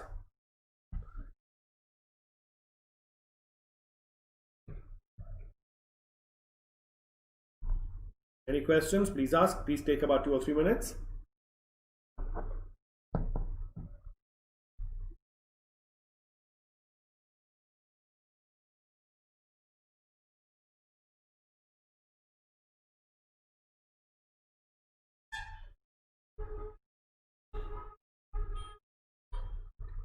Any questions, please ask. Take 2 more minutes.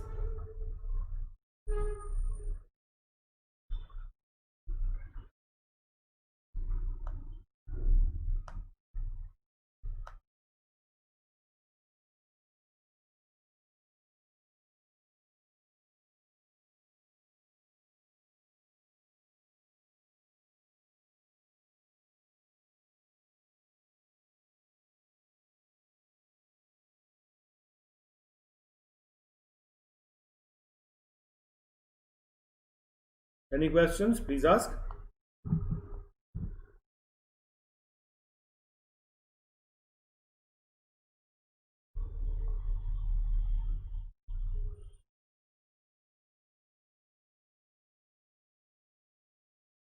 Take another minute.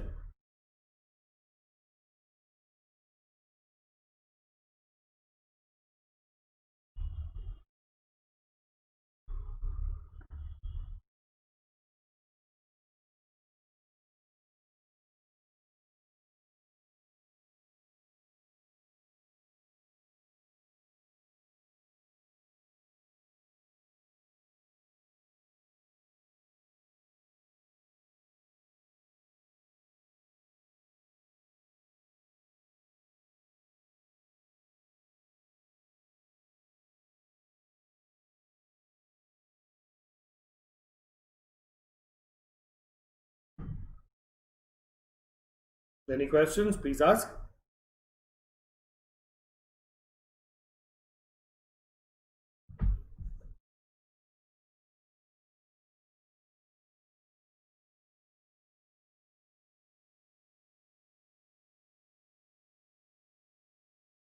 Right? Any questions? Okay, so if you have no questions here, we are done with this topic, that is the problems of faced by the economy. All right, and we will be starting with the next topic, that is theory of demand and supply as well today. All right, one sec, let me just, yeah. We will be starting with the next topic, that is theory of demand and supply. Before we start with that, probably you can take a break for about 5 to 7 minutes. Okay, and then we start with that. Okay, take a break before we go on to the next topic. The theory of demand and supply. Take about 5 minutes as a break, 5 to 7 minutes as a break.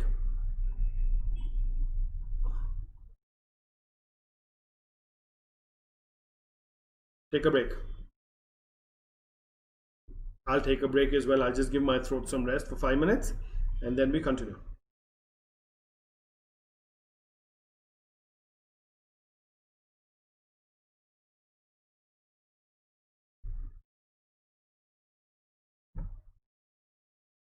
I'll just get some water. Just give me 5 minutes. I'll be back.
All right.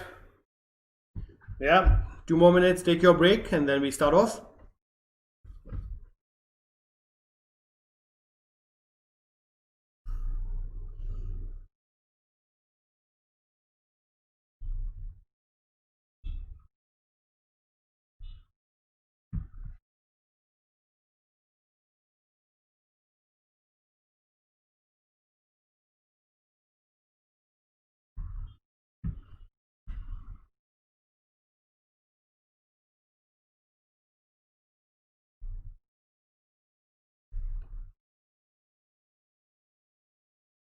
Take another 2 minutes.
Okay, just another minute and then we'll start off with this.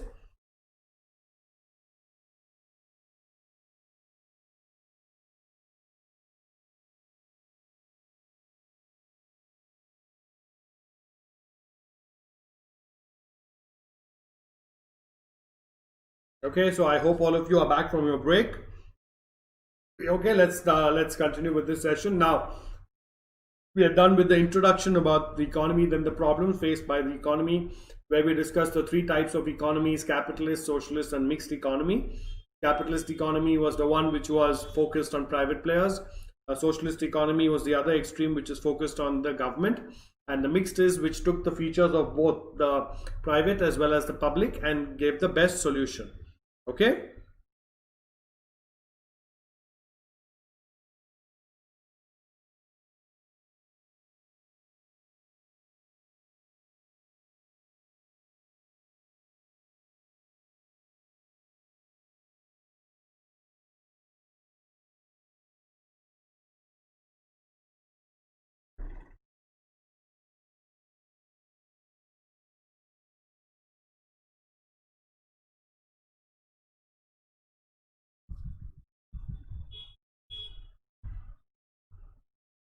Okay, so now we're going to see, and we kept hearing these terms, demand and supply, demand and supply. So now we're going to see what the theory of demand and supply is. Okay, this is going to be part 1. Okay, so 1 second.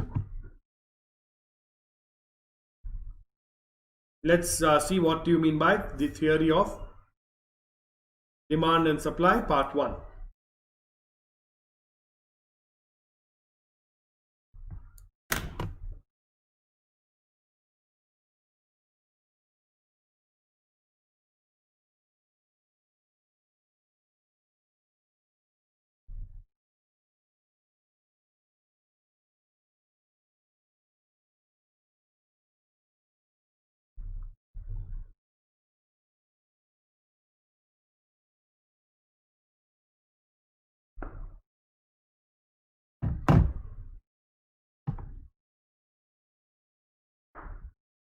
Okay, so let's now start off with the theory of demand and supply. So let's start off with, what do you mean by meaning of demand? What is the meaning of demand? Okay, now please remember, these are very important terms in economics. The concept demand refers to the quantity of a good or service that consumers are willing and able to purchase at various prices during a given period of time. It is to be noted that demand in economics is something more than the desire to purchase, though desire is one element of it. All right, now please listen carefully. Now, demand is something refers to the quantity of a good or service that a particular consumer is willing or and able to purchase at various prices at a given period of time. Now, see, there is a difference between able to and willing to buy rather than desiring to buy. Desiring means I wish I could buy this, but able to is, that means I have the money and I can buy it and I want to buy it. That is demand. Okay, but the desire is one element of it, but desire is not the entire thing. Okay, now please remember, it is to be noted that demand in economics is something more than a desire to purchase. Even though desire is one element of it, a beggar, for instance, may desire food, but due to lack of means to purchase it, his demand is not effective. Now, even though he has a desire to buy the food, but he does not have the money to buy it, right? So in that case, the demand makes no sense. Now, he does not create a demand. He will create a demand only when he has the money to purchase it. Thus, effective demand for a thing depends on, first and foremost, desire, means to purchase, which means money mainly, and the willingness to use those means for that purchase. So first and foremost, let's say for example, oh, I wish I could buy an expensive car. Okay, so that's the desire to start off with. And then I should have the money, right? I should have the bank balance to buy an expensive car. And the third is I should be willing to spend that bank balance for that purchase. If all these three things are there, then it is allowed. Just give me a second, I'll have some water.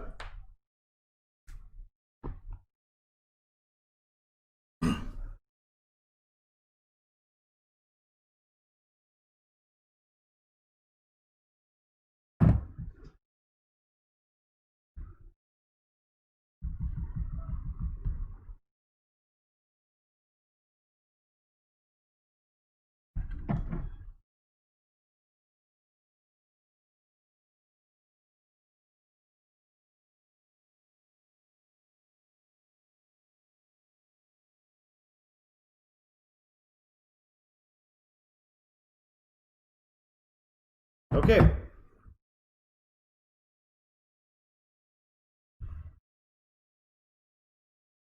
All right. So then that is what creates demand. Unless the desire is backed by purchasing power or ability to pay and willingness to pay, it does not constitute demand. Effective demand alone would figure in economic analysis and business decisions. So please remember, if there is a desire but you do not have a bank balance, and you do not have the intention of spending that bank balance for that desire, then there cannot be said to be demand created. Okay, so for demand to be created, there has to be a desire, a means to fulfill that desire, and a willingness to use those means to fulfill the desire. Okay, two things are to be noted about the quantity demanded. The quantity demanded is always expressed at a given price. At different prices, different quantities of a commodity are generally demanded. Please remember, your demand will also vary with the price. So if a commodity is priced at rupees 10, there will be a different demand. If a commodity is priced at 20, maybe the demand may come down because it's gone up. At the same time, if that commodity price is reduced to 7 rupees, the demand is expected to go up. So at different prices, you will have different demands. The demand will never remain constant at different prices. All right, please take about 2 or 3 minutes, go through this slide. Any questions? Please ask.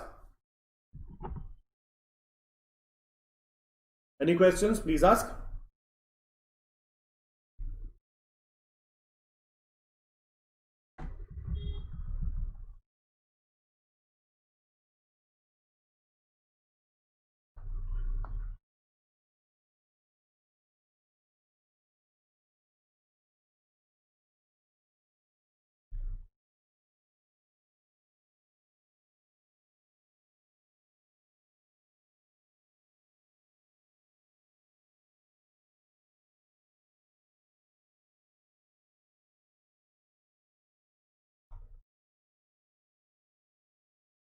Please take about 2 more minutes. Any questions? Please ask me.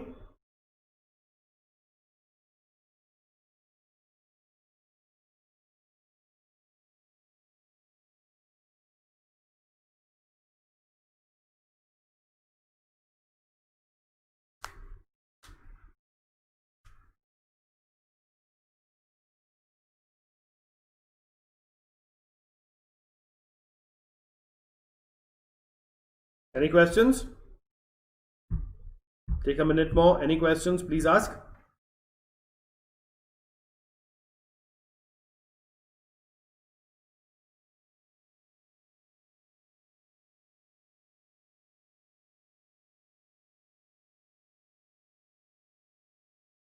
Take about 30 seconds more and then we proceed.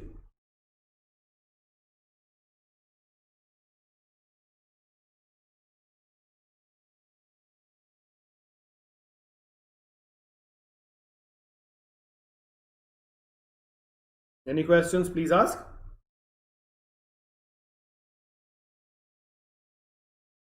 Okay. Now, the quantity demanded is a flow. Okay. We are concerned not with a single isolated purchase, but with a continuous flow of purchases, and we must therefore express demand as so much per period of time, that is 1000 dozens of oranges per day, 7000 dozens of demand per week, and so on. Okay, in short, by demand we mean the various quantities of a given commodity or service which consumers would buy in one market given during a period of time at various prices, or at various incomes, or at various prices of related goods. Now see, now demand could also be looked at isolation, right? Now let's say you are selling off a television at 10,000 rupees, so I can be ready to buy it, right? So the demand is just one right now, but that does not mean that there is a demand for a goods. You need to find out at that current price of 10,000 rupees, how many people are willing to buy it. Okay, and that has to be expressed over a given period of time as well. Because as producers, we are not looking for one-off transactions, right? We are looking for continuous bit of transactions. So if at 10,000 rupees, 10,000 or let's say 5,000 television sets are being sold every day, then the demand will be that at the price of 10,000 rupees, there are 5,000 television sets sold every day. That is demand. So then what are you going to do next? What if you decrease the price by 500 rupees? What if you make the price 9,500? Then the demand is expected to go up, right? Then instead of 5,000 television sets per day, it could become 6,000 or 6,500 televisions per day. So based on that, the demand is always calculated. So in short, by demand we mean the various quantities of a given commodity or service which consumers would buy in one market during a given period of time at various prices, or at various incomes, or at various prices of related goods. All right, please take about 2 minutes, go through this, and then we proceed. Any questions? Please ask.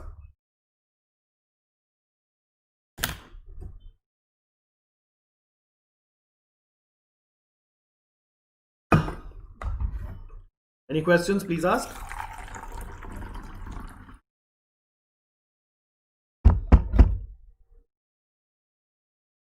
Take about a minute more.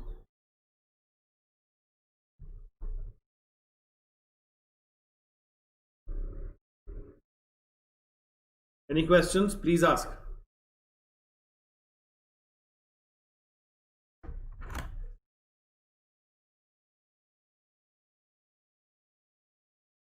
Any questions? Take about a minute.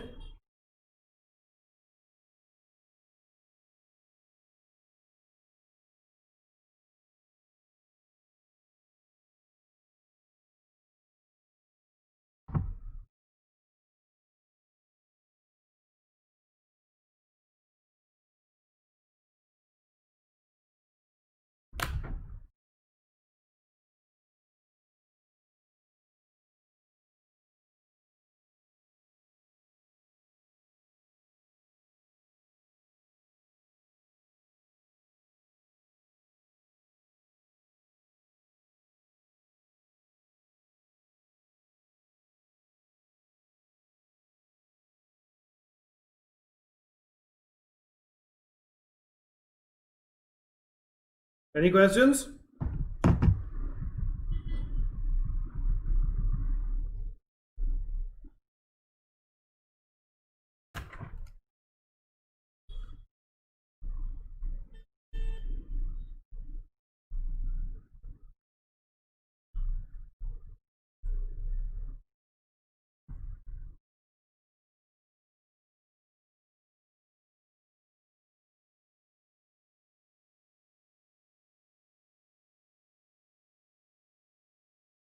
Any questions? Please ask. All right, let's proceed. Now, let's go to the next part. What determines the demand?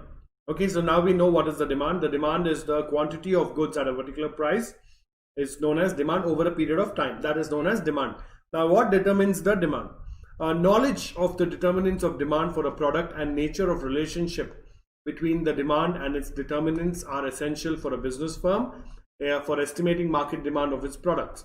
Okay, so now for any business enterprise or whatever, it's very important for them to find out what actually determines the demand of their product. So once you find out what determines the demand of the product, you can attack on those areas in order to always increase the demand for your products.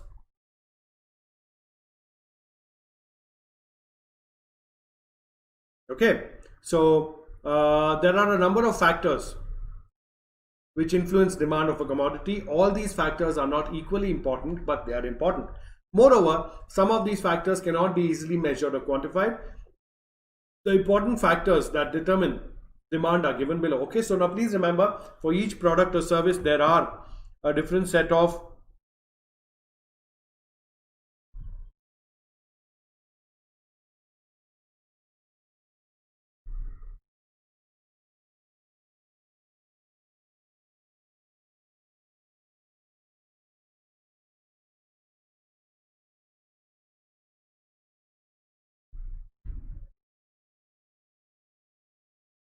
okay, so for every different products and services there is a different factors that determine the demand. Okay, so the basic general factors that determine demand are given below. Well, first and foremost is your price of the commodity.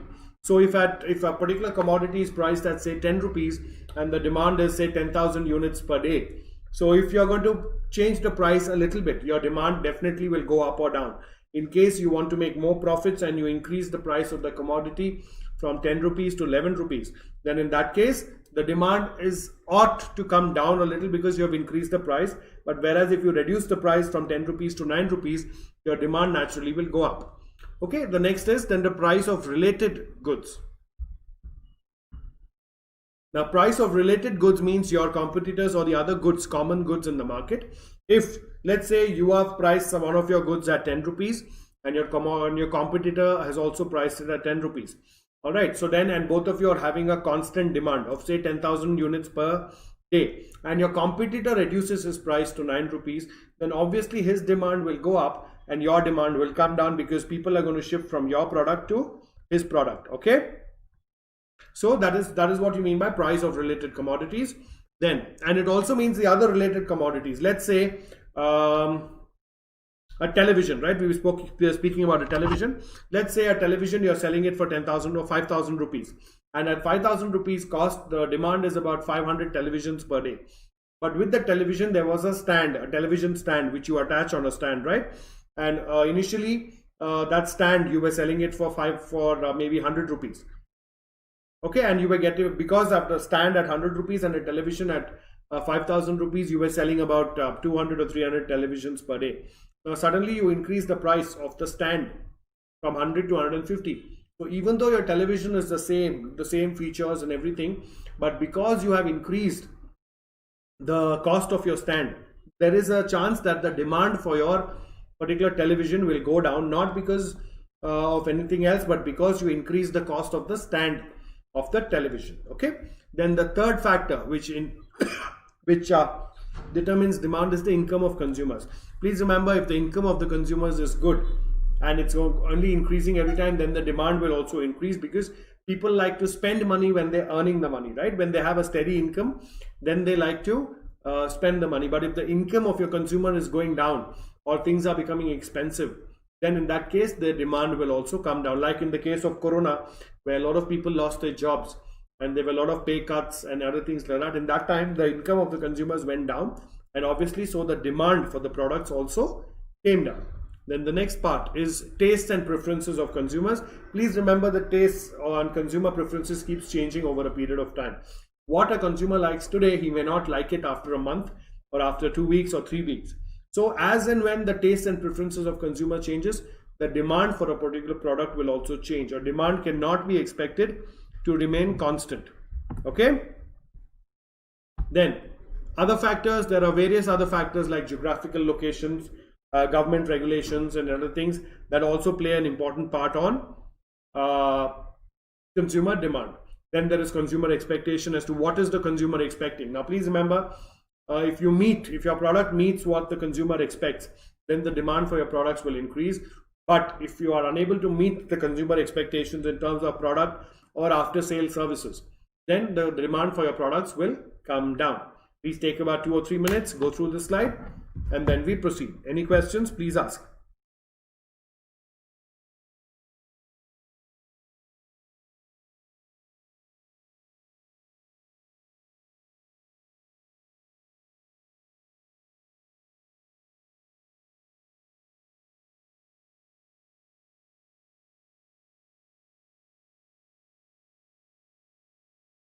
Take about 2 or 3 minutes. Any questions, please ask.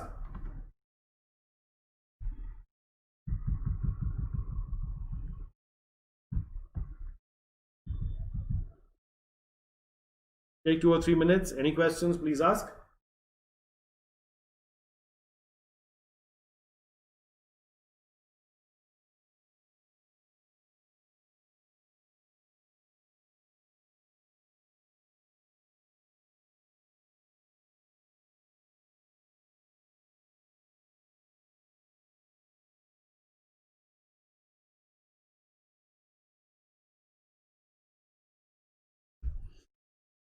Take another minute. Any questions, please ask.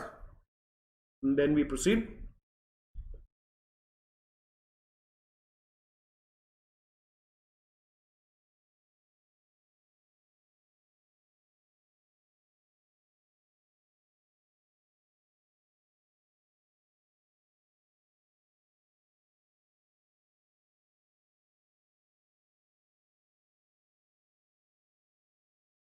Any questions?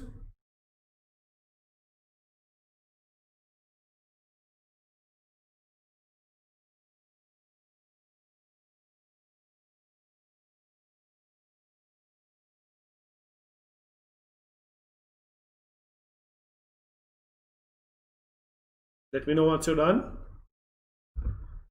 Any questions, please ask.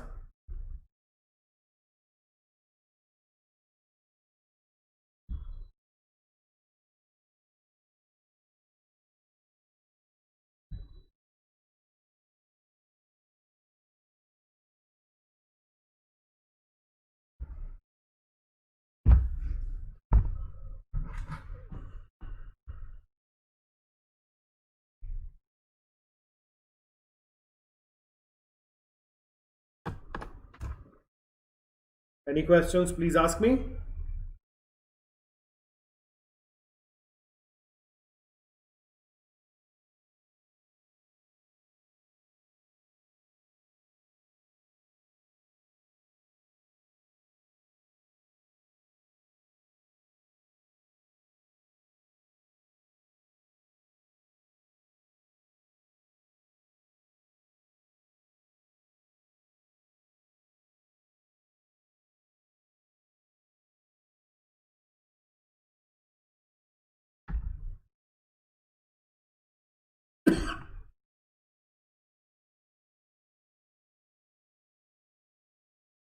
Okay, now let's look at each of these items in detail.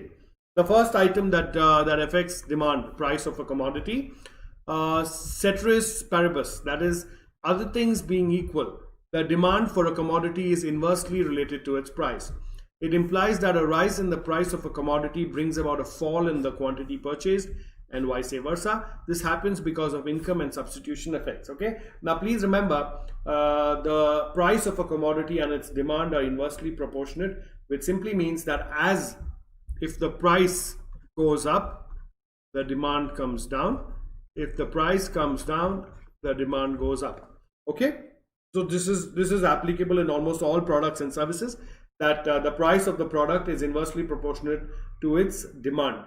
Okay, now this is because of income and substitution effects, which simply means if the price goes up, the income of the person that is disposable becomes lesser, and that person goes and looks for substitutes which he can find at a lower price. So always, wherever any product is subject to great competition, they have to think maybe 100 times or 1,000,000 times before increasing the price of their products, because there are substitutes of their products available with their competitors that could be that would result in their customers going to their competitors if they increase the price. So what companies do otherwise? They have a constant research and innovation and try to reduce the cost as much as possible to increase profitability. Okay, are we clear? Then the next one is price of related goods. Related commodities are of two types: complementary and competing goods or substitutes. Complementary goods are those goods which are consumed together or simultaneously. For example, tea and sugar, automobile and petrol, pen and ink. When two commodities are complements, a fall in the price of one will cause the demand for the other to rise. For example, a fall in the price of petrol-driven cars would lead to a rise in demand for petrol. Similarly, a fall in the price of fountain pens will cause a rise in the demand for ink. The reverse will be the case when the price of a complement rises. Thus, we find that there is an inverse relationship between the demand of the goods and the price of its complement. So now, let's look at the price of complement goods. Now, if two goods are sold together, let's say tea and sugar. So if the price of tea falls down, what's going to happen? People are going to buy more tea. And if they're going to buy more tea, they have to buy more sugar as well, because tea and sugar go together. So if the price of one of the related commodities falls, the demand for the other commodity will rise. Similarly, if you see an automobile, that is a petrol automobile and petrol. So if the price of petrol comes down, then the demand for a petrol car will go up. And if the price of a petrol car goes up, then the demand for petrol will go down, simply because people will not buy petrol cars then. So here also we see there is an inverse relationship between the demand for a good and the price of its complement. So here we see the price of commodity and the price of related commodities. Please take about 2 or 3 minutes, go through this. Any questions, please ask.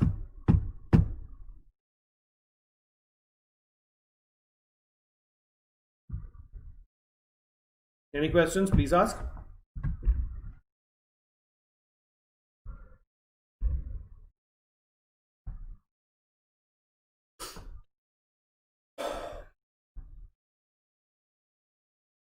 Any questions, please ask.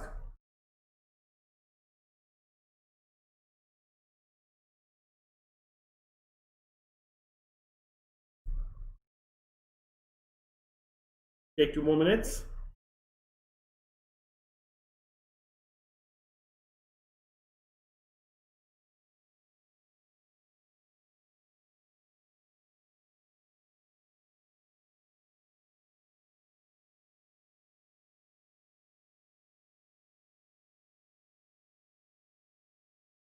Any questions, please ask me. Yes, Rohit, yes, you can take about 2 more minutes. Take 2 more minutes, go through this. Any questions, please ask me. And also give me examples of related commodities and their goods.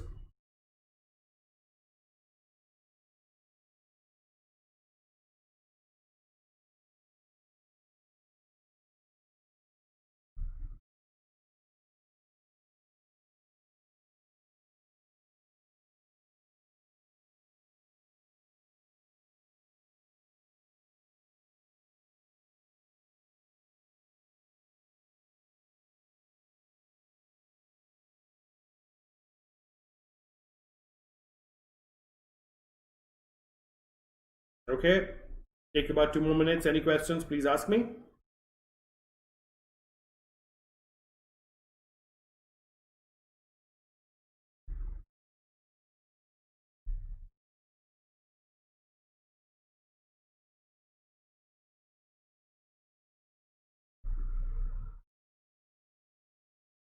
Any questions, please ask.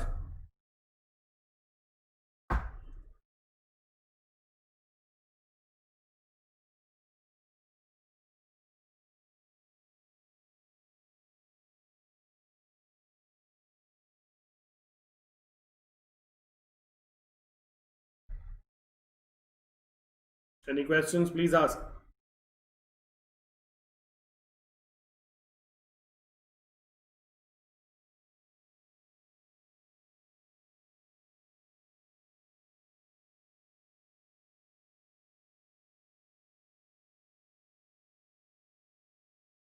Another 30 seconds.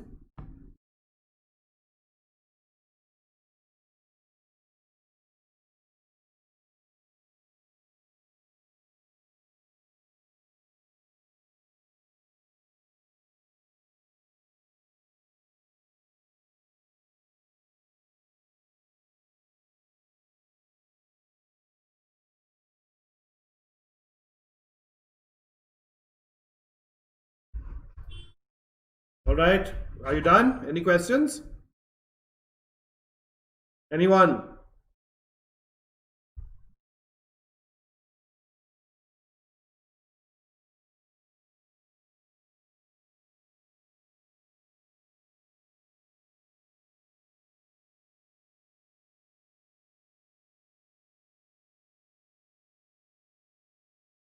Okay, let's go to the third point. Income of the consumer. One, other things being equal, the demand for a commodity depends upon the money income of the consumer. The purchasing power of the consumer is determined by his level of income. In most cases, the larger the average money income of the consumer, the larger is the quantity demanded for a particular goods.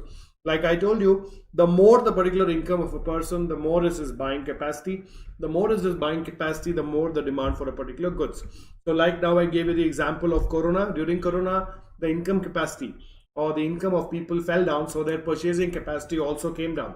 So in that time, the demand automatically came down. The nature of relationship between income and quality and quantity demanded depends upon the nature of consumer goods. Most of the consumption goods fall under the category of normal goods. These are demanded in increasing quantities as consumer income increases. Now, what are those consumer goods? Household furniture, clothing, automobiles, consumer durables, and semi-durables fall in this category.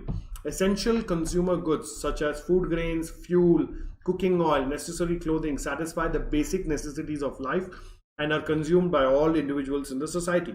A change in consumers' income, although, will cause an increase in demand for these necessities, but this increase will be less than proportionate to the increase in income.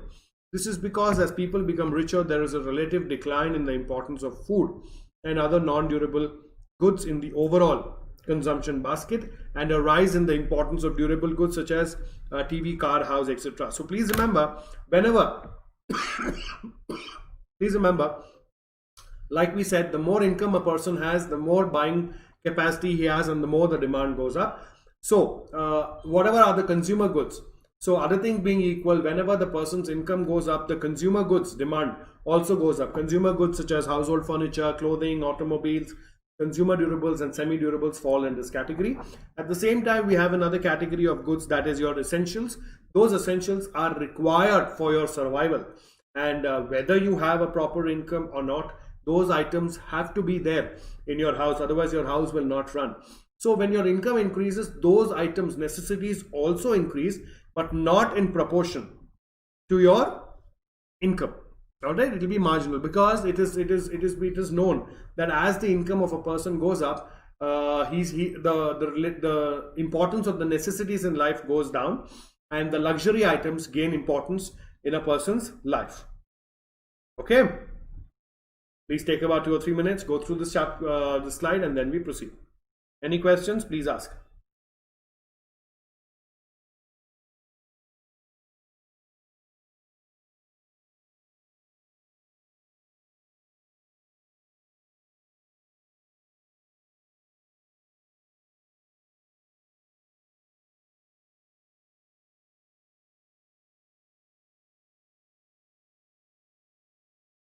Any questions, please ask.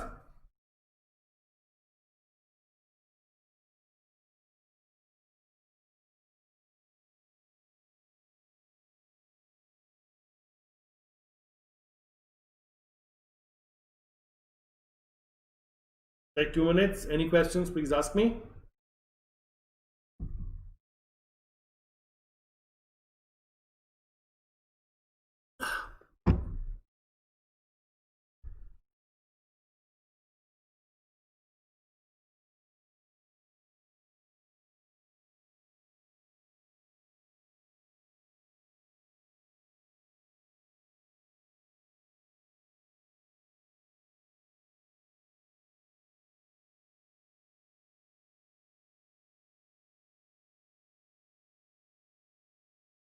Any questions, please ask me. Take about 2 more minutes.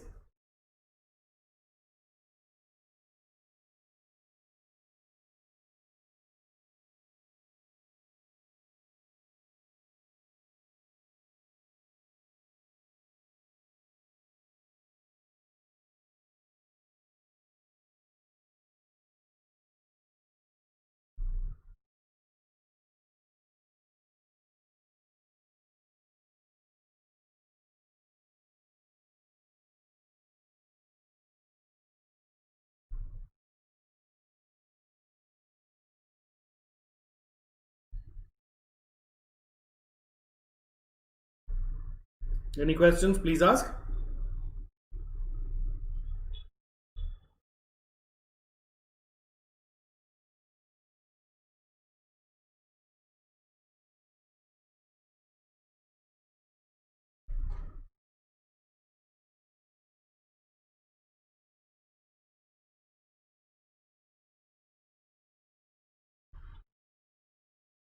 Okay, let's go to the fourth point. Taste and preferences of consumers. The demand for a commodity also depends on upon the tastes and preferences of consumers and changes in them over a period of time. Goods which are modern or more in fashion command higher demand than goods which are of old fashion and out of fashion. Consumers may perceive a product as obsolete and discard it before it is fully utilized and prefer another good which is currently in fashion. For example, there is greater demand for LCD, LED TVs and more people are discarding their ordinary television sets even though they could have used it for some more years. So consumer tastes and preferences means what a consumer likes today, he may not like it tomorrow. As there are technological advancements and changes, the consumer preferences and tastes also change. So as and when the taste changes, the demand for a particular goods or supplies increases or decreases accordingly. Consumer expectations. Consumers' expectations regarding future prices, income, supply conditions, etc. influence current demand. If the consumers expect increase in future prices, increase in income and shortages in supply, more quantities will be demanded. If they expect a fall in the price, they will postpone their purchases of non-essential commodities and therefore current demand for them will fall. So whatever the consumer expects, if he expects that a particular item will cost more later on, then he will buy it now. Or if he expects that later on there will be a shortage in supply of a particular commodity, he will buy it now. But if the consumer thinks that later on my salary or money may not be there, then he will postpone his purchase and then the demand for that particular commodity will come down. Please take about 2 or 3 minutes, go through this and then we proceed. Any questions? Please ask me. Any question? Please ask me.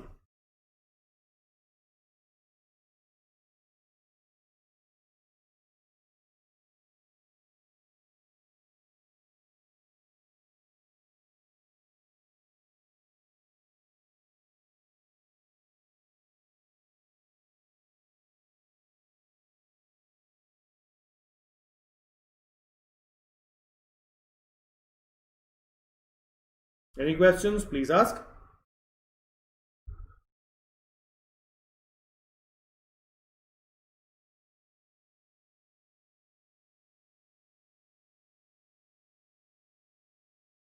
Take about 2 more minutes.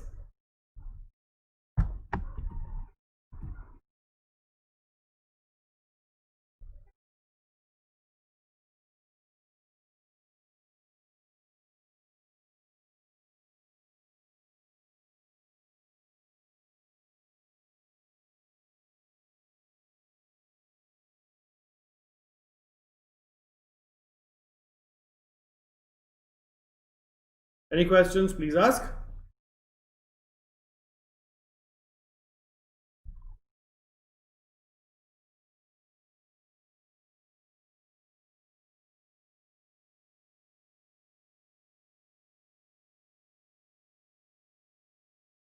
Any questions?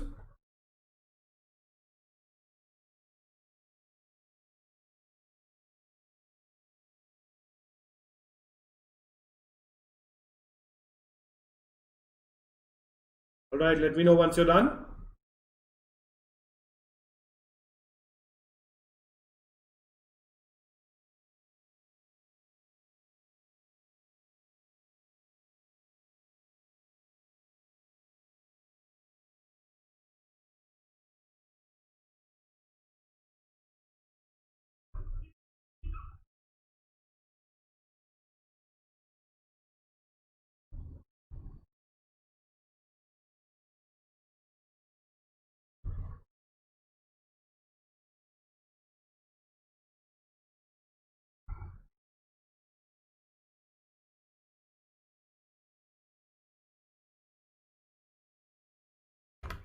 Okay, any questions?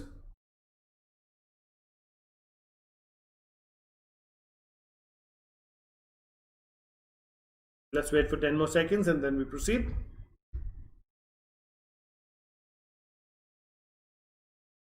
Okay, then let's look at the other factors.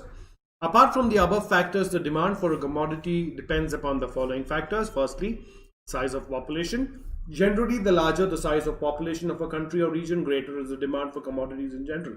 Because see, for demand, you need to have people, right? So the more the people, the more the demand for a particular product will be. The lesser the people, obviously, the lesser the demand for the commodity will be. Then we have a composition of population. If there are more old people in the region, the demand for spectacles, walking sticks, etc. will be high. Similarly, if the population consists of more children, demand for toys, baby foods, toffees will be more. So the mix, the composition mix of your population also plays an important role. If your composition, or if your population has let's say old people, then whatever goods are important for old people like spectacles, walking sticks, those goods will have a more demand. But at the same time, if your composition is comprising more of children, then the demand for toys, baby foods will go up.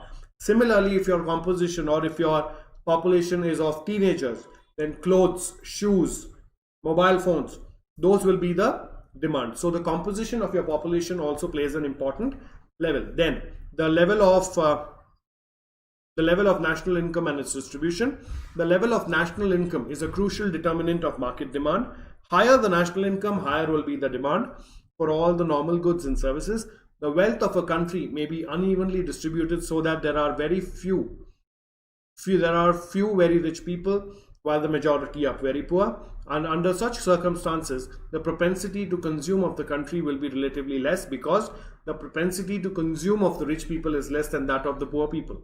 Consequently, the demand for consumer goods will be comparatively less. If the distribution of income is more equal, then the propensity to consume of the country as a whole will be relatively high, indicating higher demand for goods.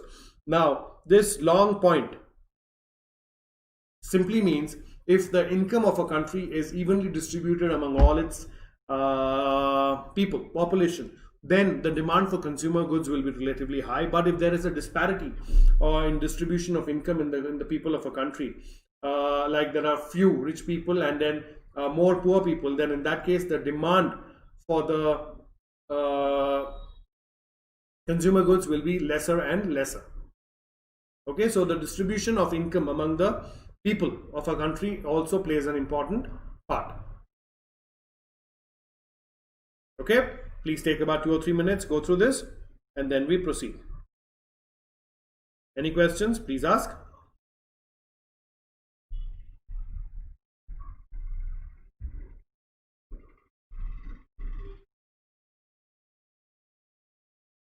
Any questions, please ask. Please take about 2 or 3 minutes.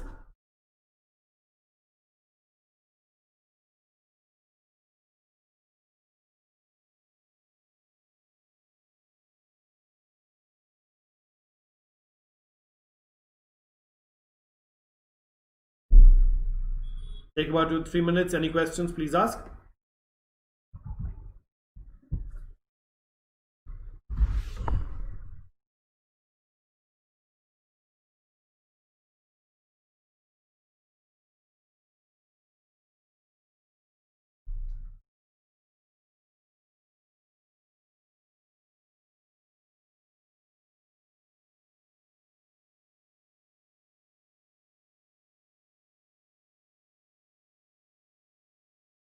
Any questions, please ask.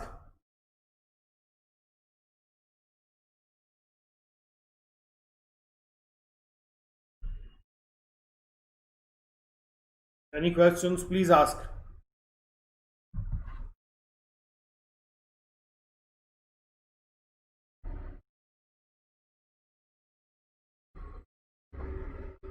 Yes, take about a minute more.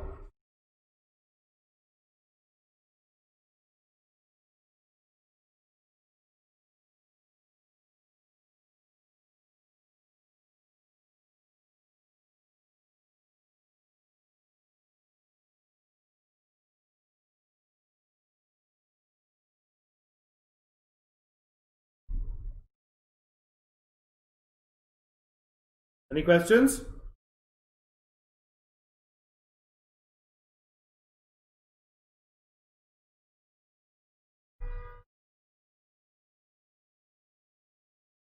Okay, next, consumer credit facility and interest rate. So these are the other factors that are affecting the demand. Availability of credit facilities induces people to purchase more than what their credit incomes permit them. Credit facilities mostly determine the demand for durable goods, which are expensive and require bulk payments at the time of purchase.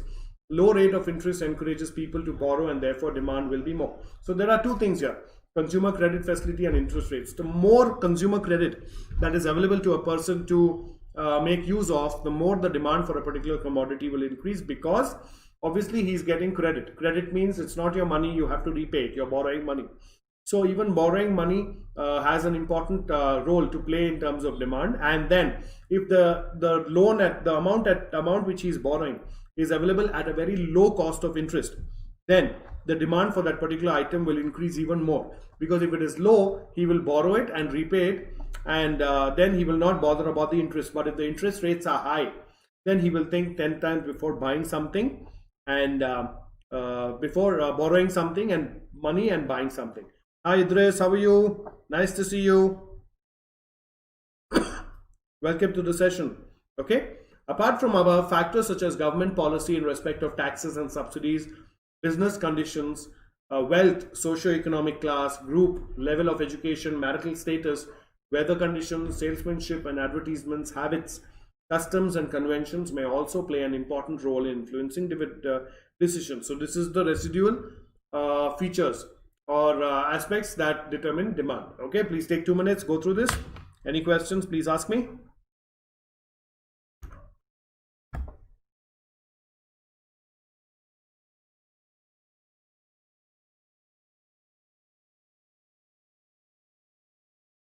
Take 2 minutes, go through this. Any questions, please ask me.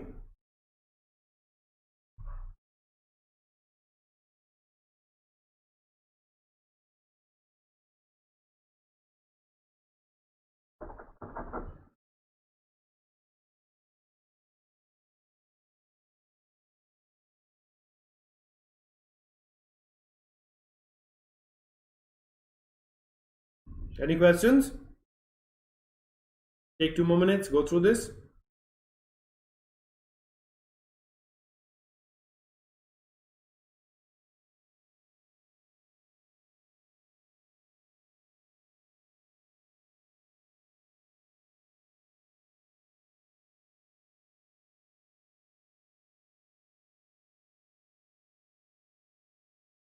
Okay, any questions?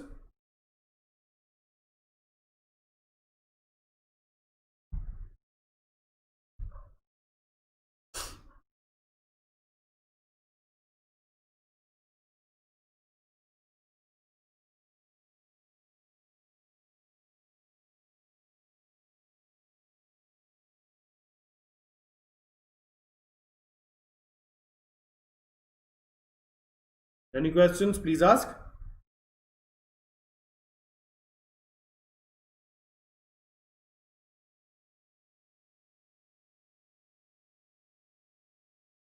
Yes? Let me know once you're done and then we continue.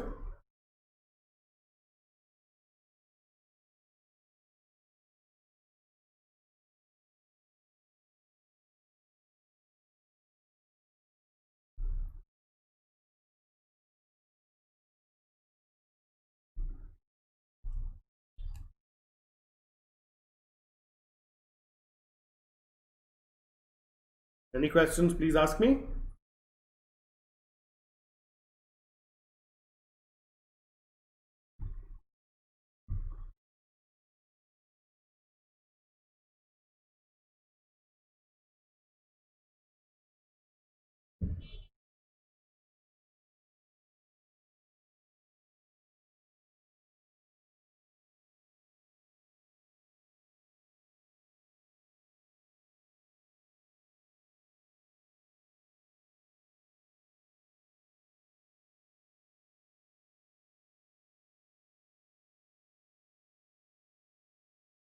Any questions?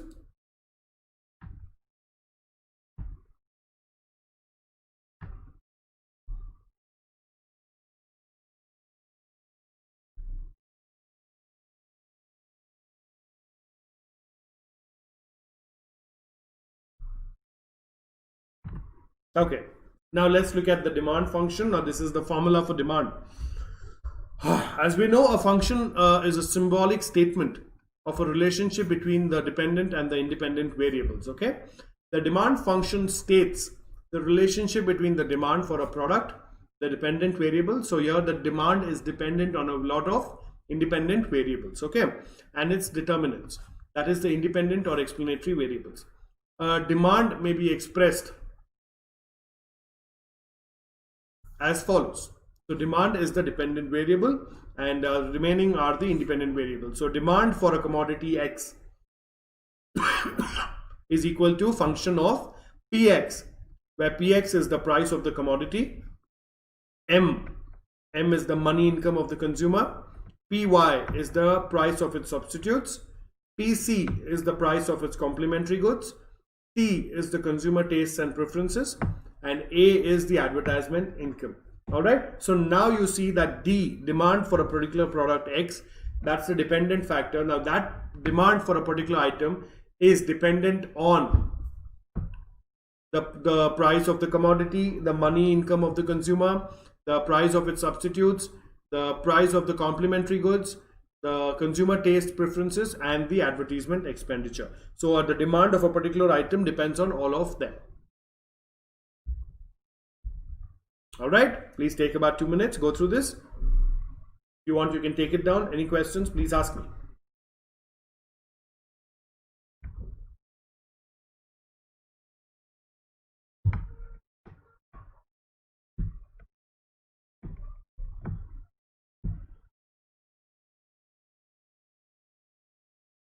Take about 2 minutes. Any questions, please ask me.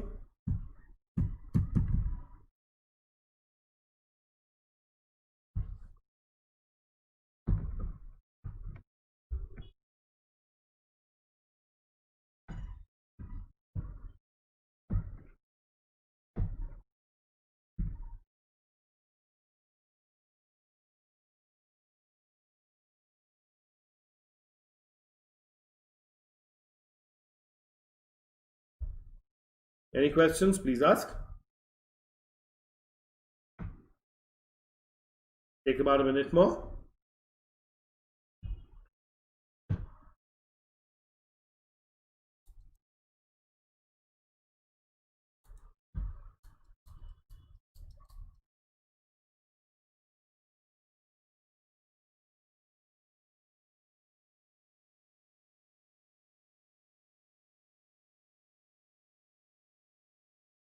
Any questions, please ask.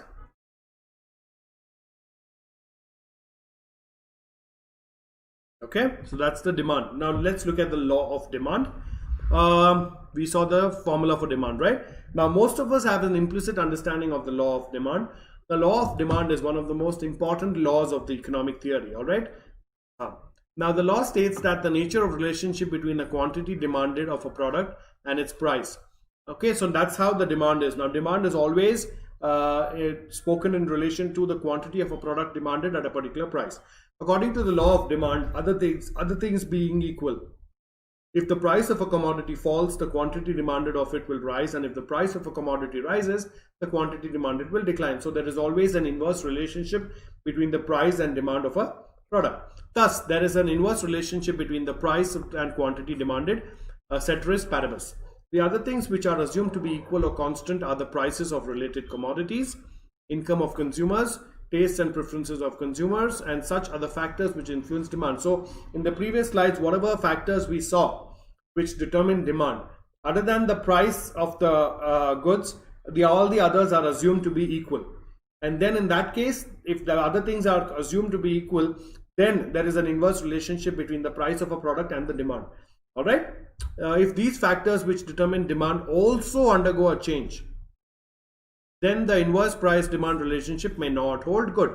All right. So in case the price of related commodities, the consumer tastes and preferences, the price of related commodities, everything, if these also undergo a change, then the whole concept of the inverse relationship between the price and the demand may not hold good.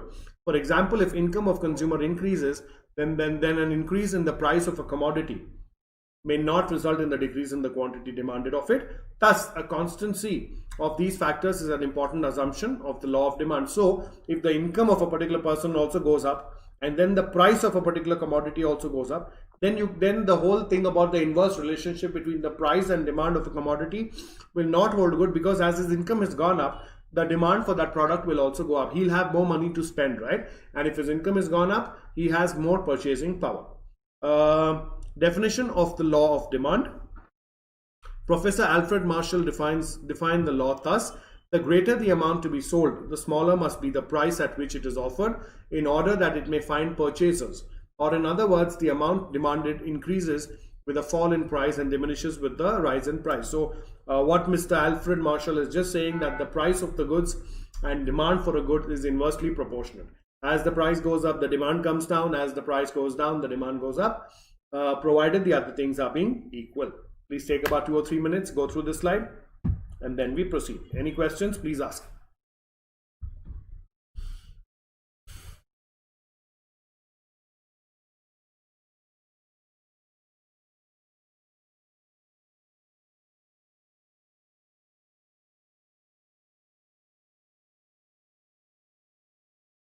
Any questions, please ask. Please take about 2 or 3 minutes.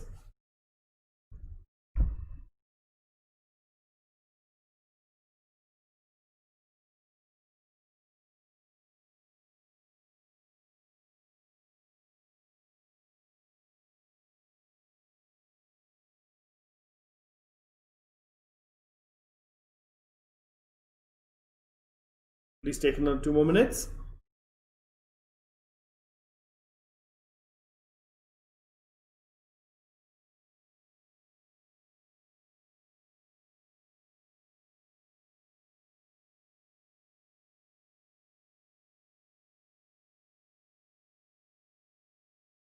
Take about 2 more minutes. Any questions, please ask me.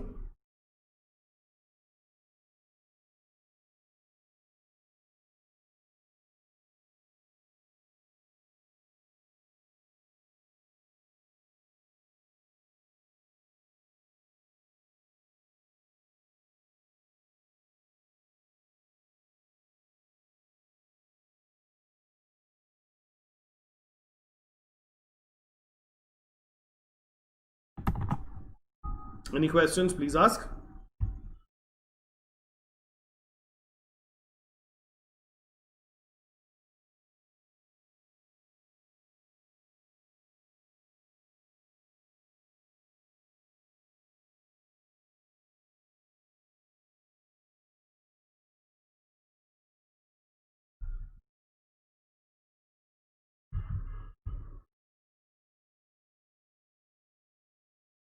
Any questions so far?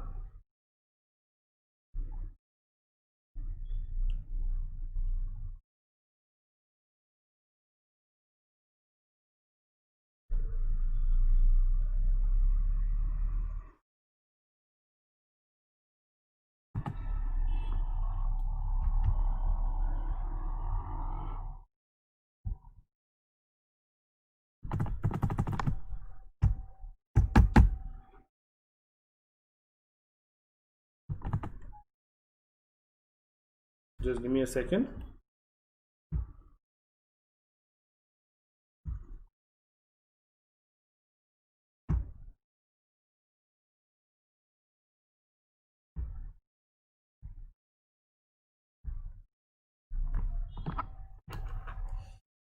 Okay, any questions? Another minute.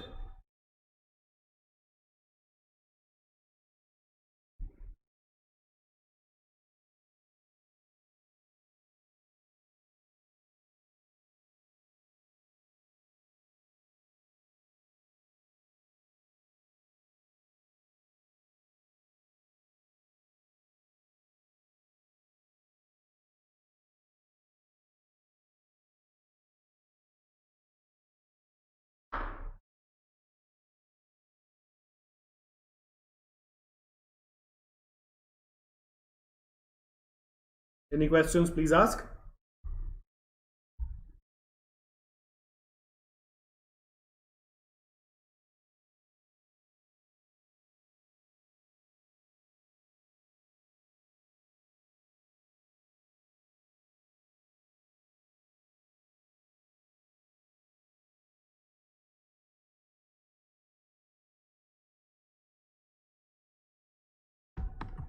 Okay, so let's look at the demand schedule. A demand schedule is a table.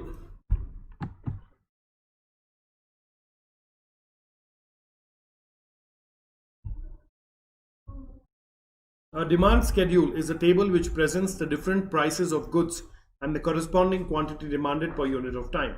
To illustrate the relationship between the quantity of a commodity demanded and its price, we may take a hypothetical data for prices and quantities of commodity X. A demand schedule is drawn up upon the assumption that all the other influences remaining unchanged. It thus attempts to isolate the influence exerted by the price of goods upon the amount sold. Okay, so we have for the commodity X. Okay, so these are the various situations. A, 5 rupees, quantity demanded 10. Situation B is when the price is reduced to 4, the quantity demand becomes 15. 3 becomes 20, 2 becomes 35, and 1 becomes 60. So when the price of the commodity X is rupees 5 per unit, the consumer purchases 10 units of a commodity. When the price falls to 4, he purchases 15. Similarly, when the price further falls, the quantity demanded by him goes on rising till at price 1, the quantity demanded by him rises to 60 units. The above table depicts an inverse relationship between price and quantity demanded. As the price of the commodity X goes on rising, its demand goes on falling. All right, so this is just a simulation exercise, which is trying to show you that as the price of a commodity goes up, the demand for it comes down. And normally these tables are prepared with live data when it happens in a company, when they manufacture something and they're trying to sell it. Then this is also known as sensitivity analysis to a large extent, that with a 1 rupee drop in the price, what is the percentage of demand that is going up or down. All right, so that way we need to find out. Please take about 2 or 3 minutes, go through this. Any questions, please ask me. Okay, hello Ritika, how are you? Nice to see you, welcome. All right, please take about 2 or 3 minutes, go through this. Any questions, please ask me.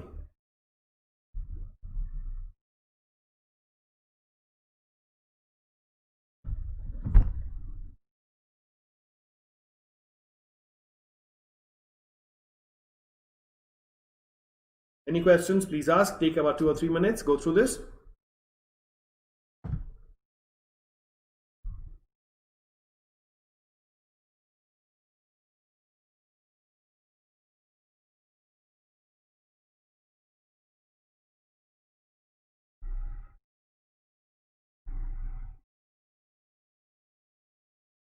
All right, 2 more minutes. Any questions, please ask.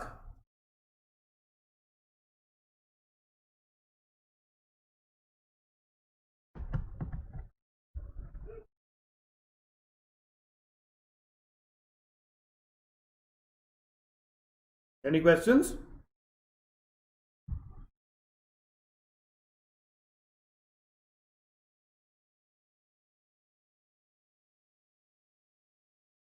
All right, take about a minute more. Any questions, please ask me, and then we proceed.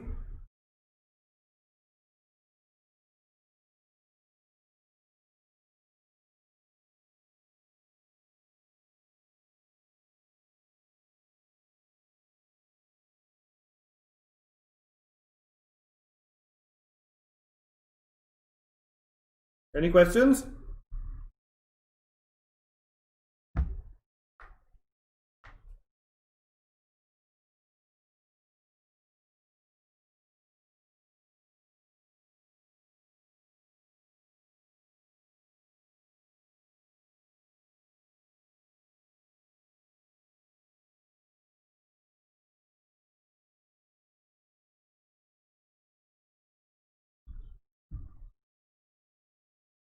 Another 30 seconds.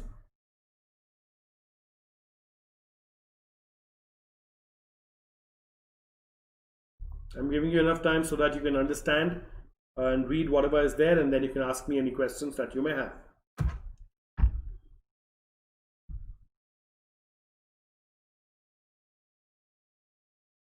Are we done?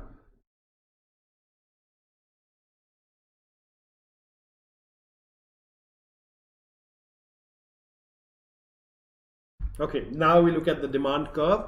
Please remember, these pictures, these diagrams have been given to you to understand how demand and price are inversely proportionate to each other. Okay, so now we look at the first was the demand table. Now we look at the demand curve. A demand curve is a geographical presentation of the demand schedule. It is obtained by plotting the demand schedule. So whatever you saw in the previous table here is plotted here in this demand curve. We can now plot the data from table 1 on the graph and the price on the vertical axis. So this is your price, okay, and this is your demand. And quantity, I'm sorry. Quantity, okay. In figure 1, we have shown such a graph and plotted the 5 points corresponding to each price quantity combination shown in table 1. So whatever is shown here in table 1 has been plotted here in this graph. Point A shows the same information as the first row of table 1, and that is that at rupees 5 only 10 units were sold. Okay, as we demanded. Point E shows that the same information as does the last row of the table, that when the price is rupees 1, the quantity demanded is 60. So we are talking about these 2 points. Okay, so here we see the graph also showing us that the demand continuously is increasing.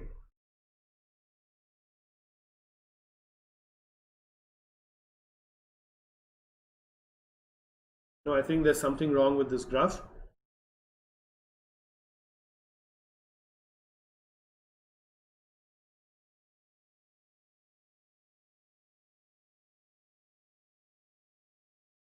I think it should be the other way around. Okay, kindly ignore this graph. We'll talk about it later. I think there's something wrong with this graph, because here at rupees 5 the quantity demanded is 10, and as the price is dropping, okay, yes, okay, so here we see at that 5 rupees the quantity is 10, but as the price is dropping, we see the quantity is going on increasing. Right now here it has become 60. So we see here that as the price goes up, as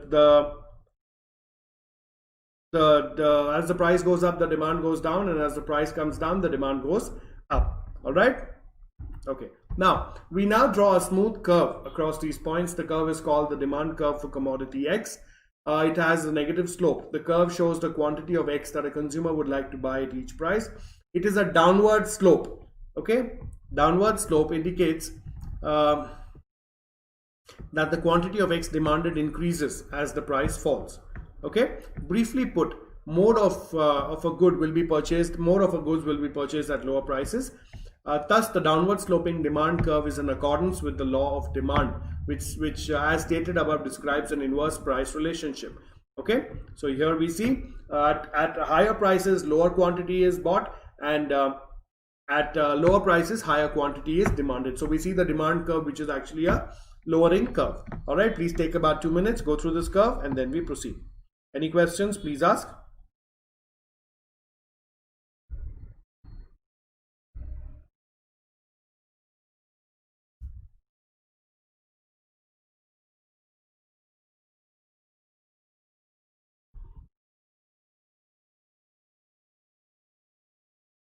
Take about 2 or 3 minutes. Any questions, please ask.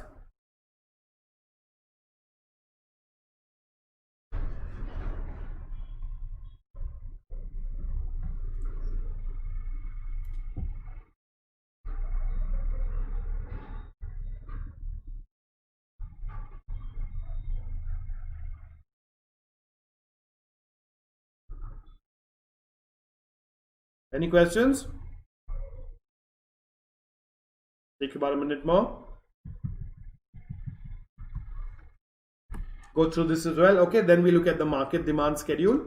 A market demand is defined as the sum of the individual demands for a product at a price per unit of time. In other words, it is the total quantity that all consumers of a commodity are willing to buy per unit of time at a given price, all other things remaining constant.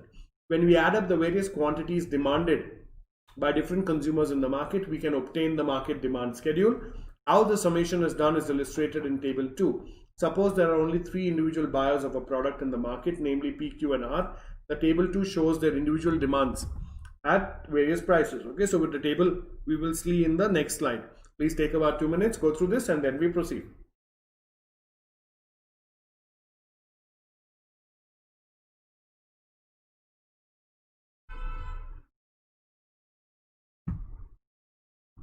Please take about a minute more, go through this, and then we proceed.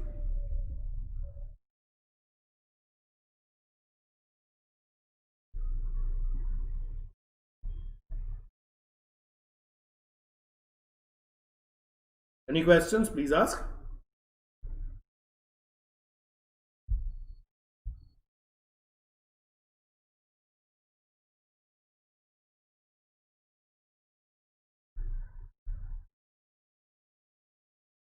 Any questions, please ask.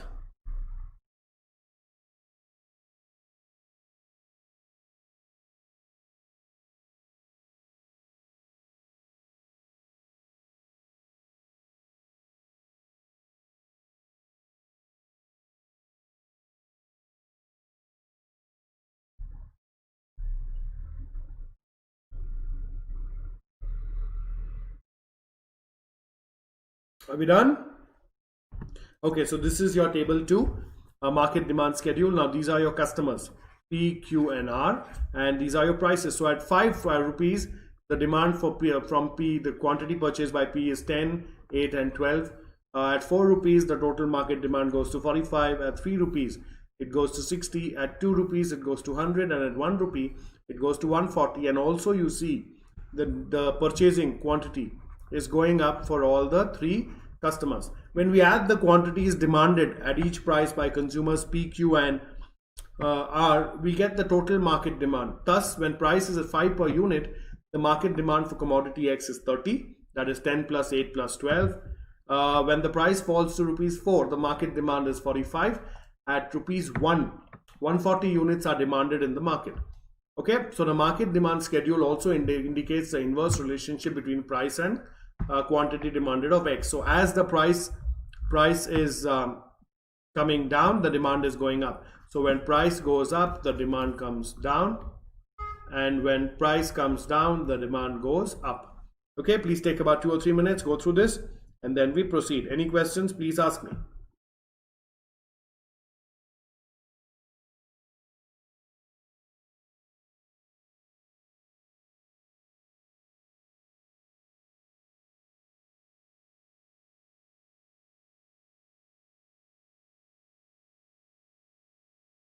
Any questions, please ask.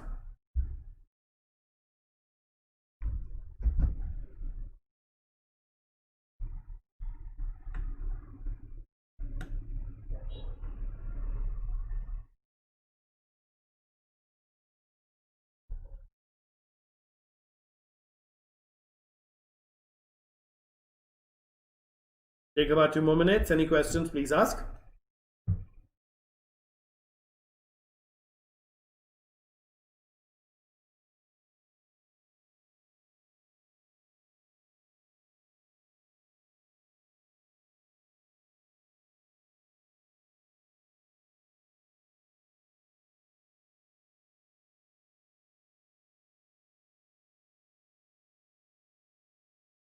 Any questions, please ask me.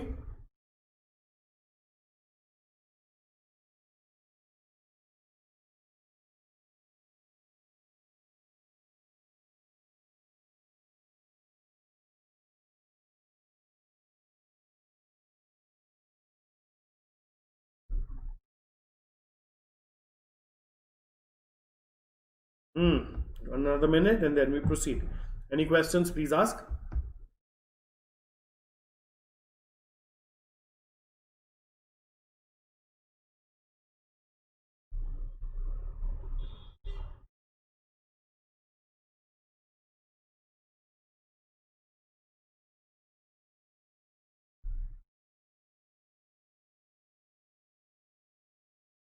Thirty more seconds.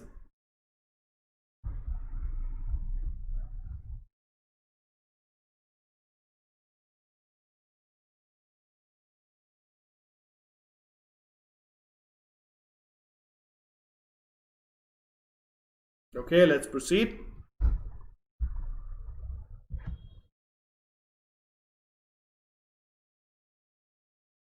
Okay, so here is your market demand curve. At 1 rupee, the demand went up to 140. At 5 rupees, the demand was 30. This is nothing else but this table, the total demand, that is price. Price was put on the y-axis and the quantity was put on the x-axis, and that's what you did. Okay, that's how your demand curve will look like. Okay, so it's a downward going curve, which simply says as the price goes down, the demand for a quantity goes up. Okay, and as the price goes up, the demand for the quantity comes down. Take about 30 seconds, go through the slide, and then we proceed. Try and understand the slide, and if you have any questions, please ask me.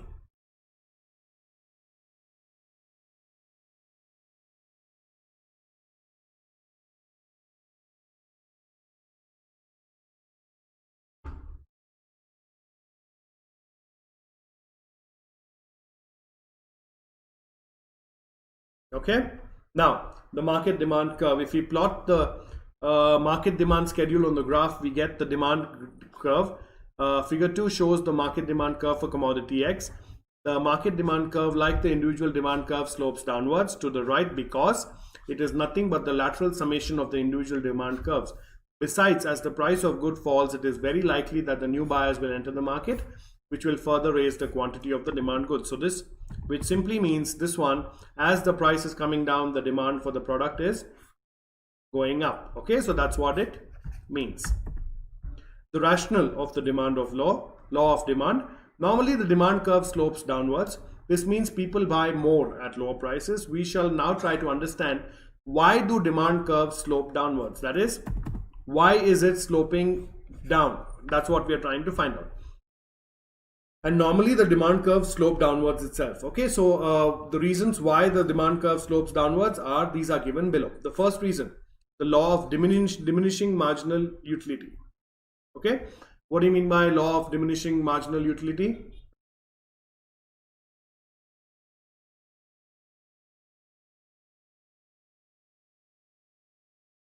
Okay, consumer is in equilibrium. That means maximizes his satisfaction when the marginal utility of a commodity and its price equalize. According to Marshall, the consumer has diminishing utility for each additional unit of a commodity, and therefore he will be willing to pay only less for each additional unit. A rational consumer will not pay more for less satisfaction. He is induced to buying additional units only when the prices are lower. The operation of diminishing marginal utility and the act of the consumer to equalize the utility of the commodity with its price result in a downward sloping demand curve. Now, what do you mean by diminishing marginal utility? Let's say it's very hot and you go and buy an ice cream. The first time you buy the ice cream, you pay 50 rupees for it. All right, so it's a good ice cream and you say 50 rupees, no problem, let me have it, and you enjoy the ice cream completely. All right, but then after eating that ice cream, after 5 minutes, you want to have the same ice cream again. Now you'll think, okay, 50, can I get it for 45? Or can I get it for 40? Or maybe you'll pay for the second one also 50. But on that day, if someone offers you the same ice cream again and again, now let's say you're having the 10th ice cream, will you pay 500 for it? You will not, 50 rupees for it. You will not pay 50 rupees for it, because the utility or the satisfaction that ice cream gives to you has come down. So by the time you reach your 10th ice cream, maybe you'll ask the ice cream guy to give it to you for 10 rupees. And if he says, no sir, I can't give it to you for 10 rupees, you will not buy it. So that is what you mean by law of diminishing marginal utility. So as and when the price comes down, the demand will go up. If the 10th ice cream is given to you at say 10 rupees, you will buy it. But if it's the same thing is given to you at 50 rupees, you will not buy it. All right, please take 2 minutes, go through this, and then we proceed. Any questions, please ask.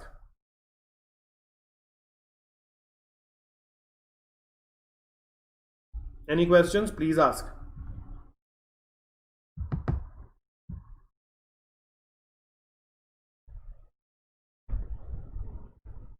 All right.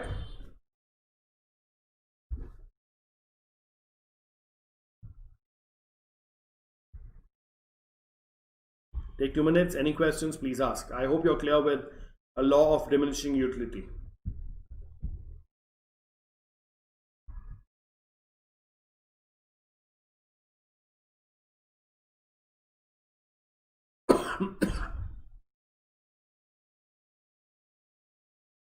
Okay, any questions, please ask.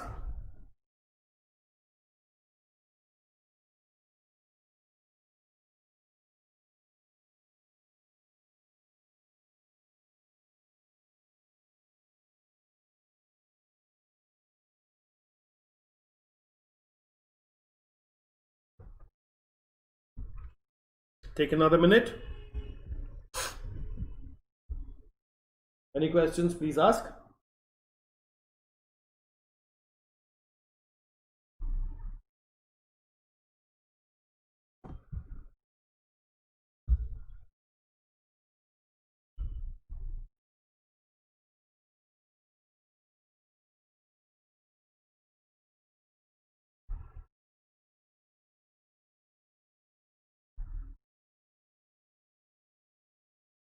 Any questions, please ask.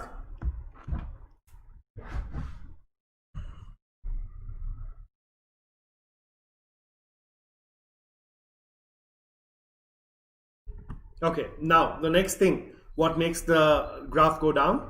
The price effect. The total fall in quantity demanded due to an increase in the price is termed as price effect. The law of demand can be clubbed or can be dubbed, or now we're looking at the price effect, okay? The law of demand can be dubbed as negative price effect with some exceptions. The price effect manifests itself in the form of income effect and substitution effect. Okay, so let's have a look at both of them. What effect does the price have on the demand of a commodity? Substitution effect. Hicks and Allen have explained the law in terms of substitution effect and income effect. With the price of a commodity falls, it becomes relatively cheaper than other commodities. Assuming that the price of all other commodities remain constant, it induces the consumer to substitute the commodity whose price has fallen for other commodities which have now become relatively expensive. The result is that the total demand for the commodity whose price has fallen increases. This is known as substitution effect. Like I told you, if there are three items you at the same price, if the price of any one item falls down, then the people who use the other two items also will move to the item whose price has fallen down because of the substitution effect. Okay, because the same thing they're getting it at a lower price, so why do they pay that price on that?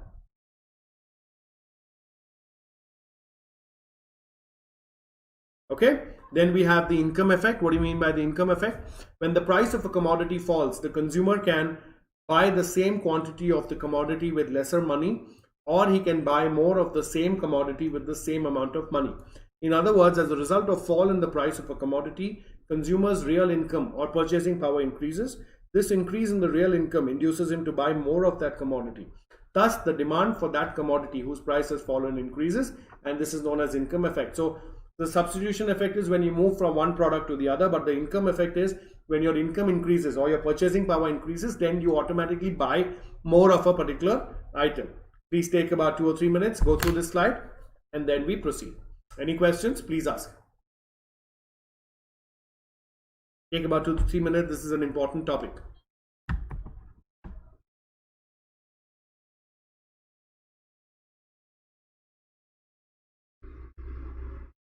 Any questions? Please ask.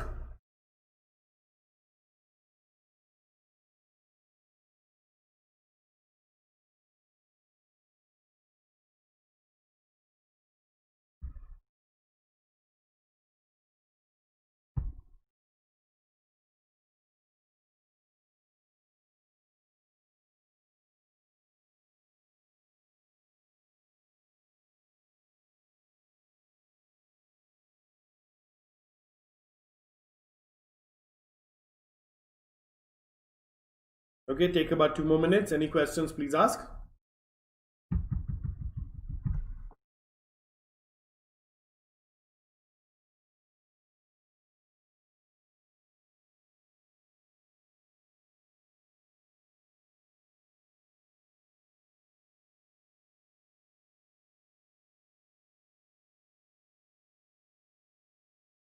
Take about 2 more minutes. Any questions? Please ask me.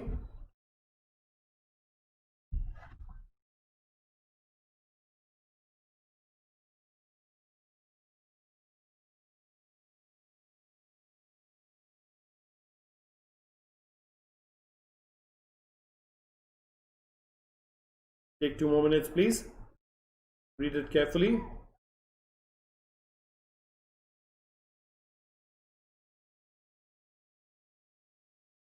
Any questions? Please ask.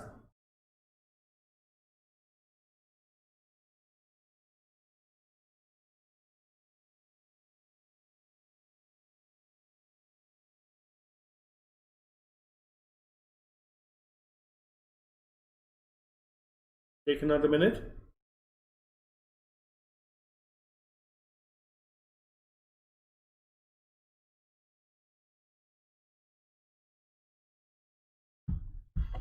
Any questions, please ask. Another 30 seconds and then we move on with the next slide.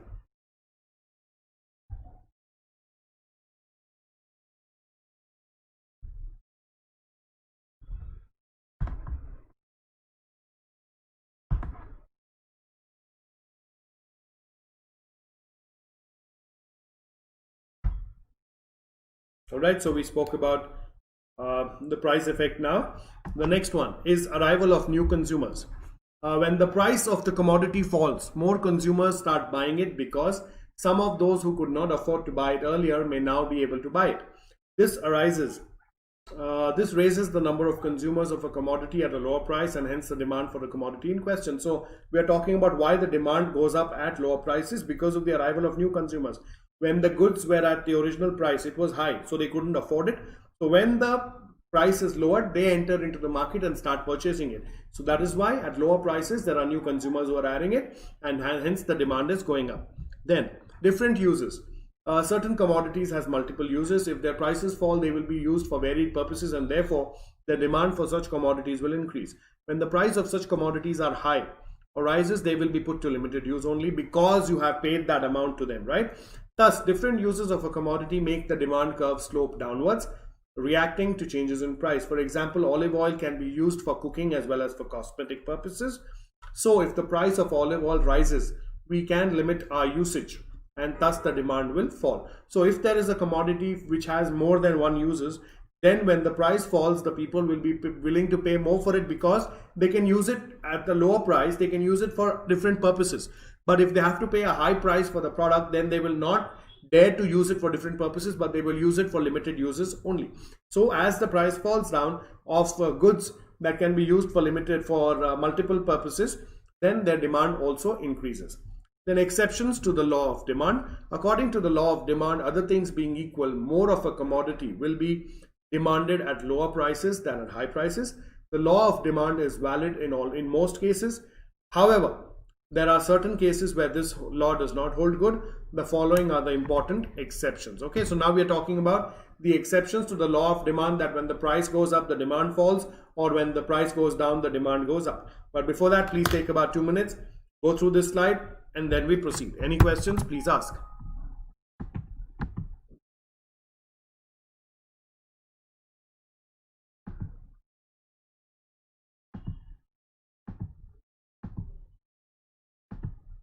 Okay, take about 2 or 3 minutes. Any questions, please ask.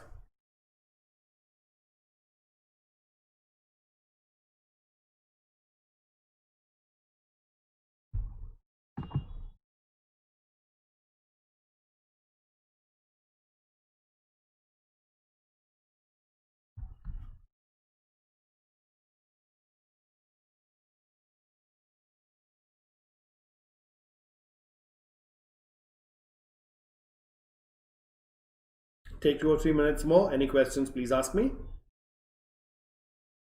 In any of the previous points also, if you have any questions, please ask.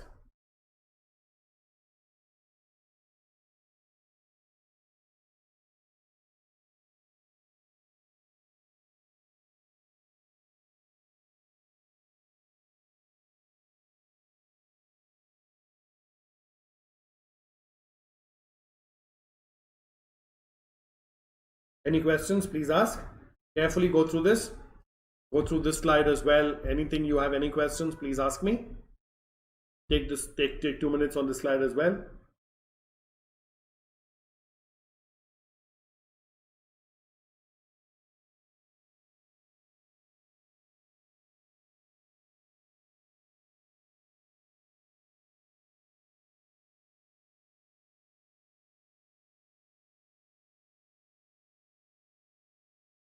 Any questions?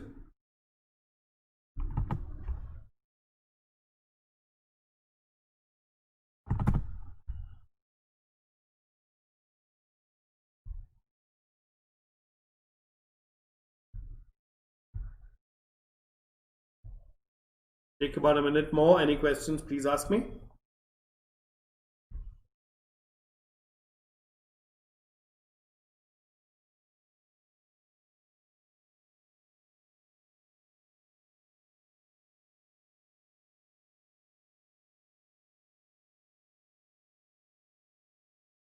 Any questions, please ask.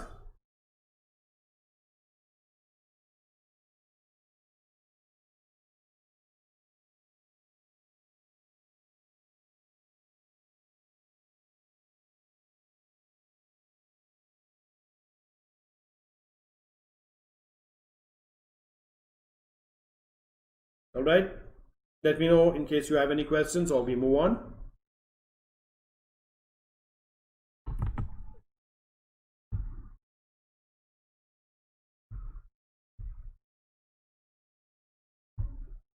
Okay, so if you have no questions, we will stop this session at this and we will continue tomorrow at 8:15 with this.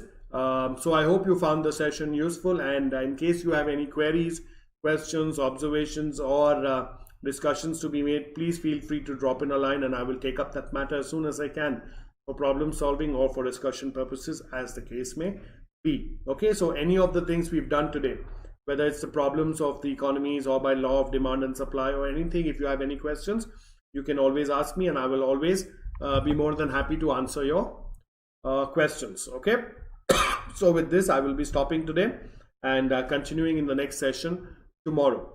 Thank you so much for joining in, and I will see you all tomorrow at 8:15. Okay, you can keep all your questions, your doubts ready, and we will take them up. Thank you so much. See you tomorrow.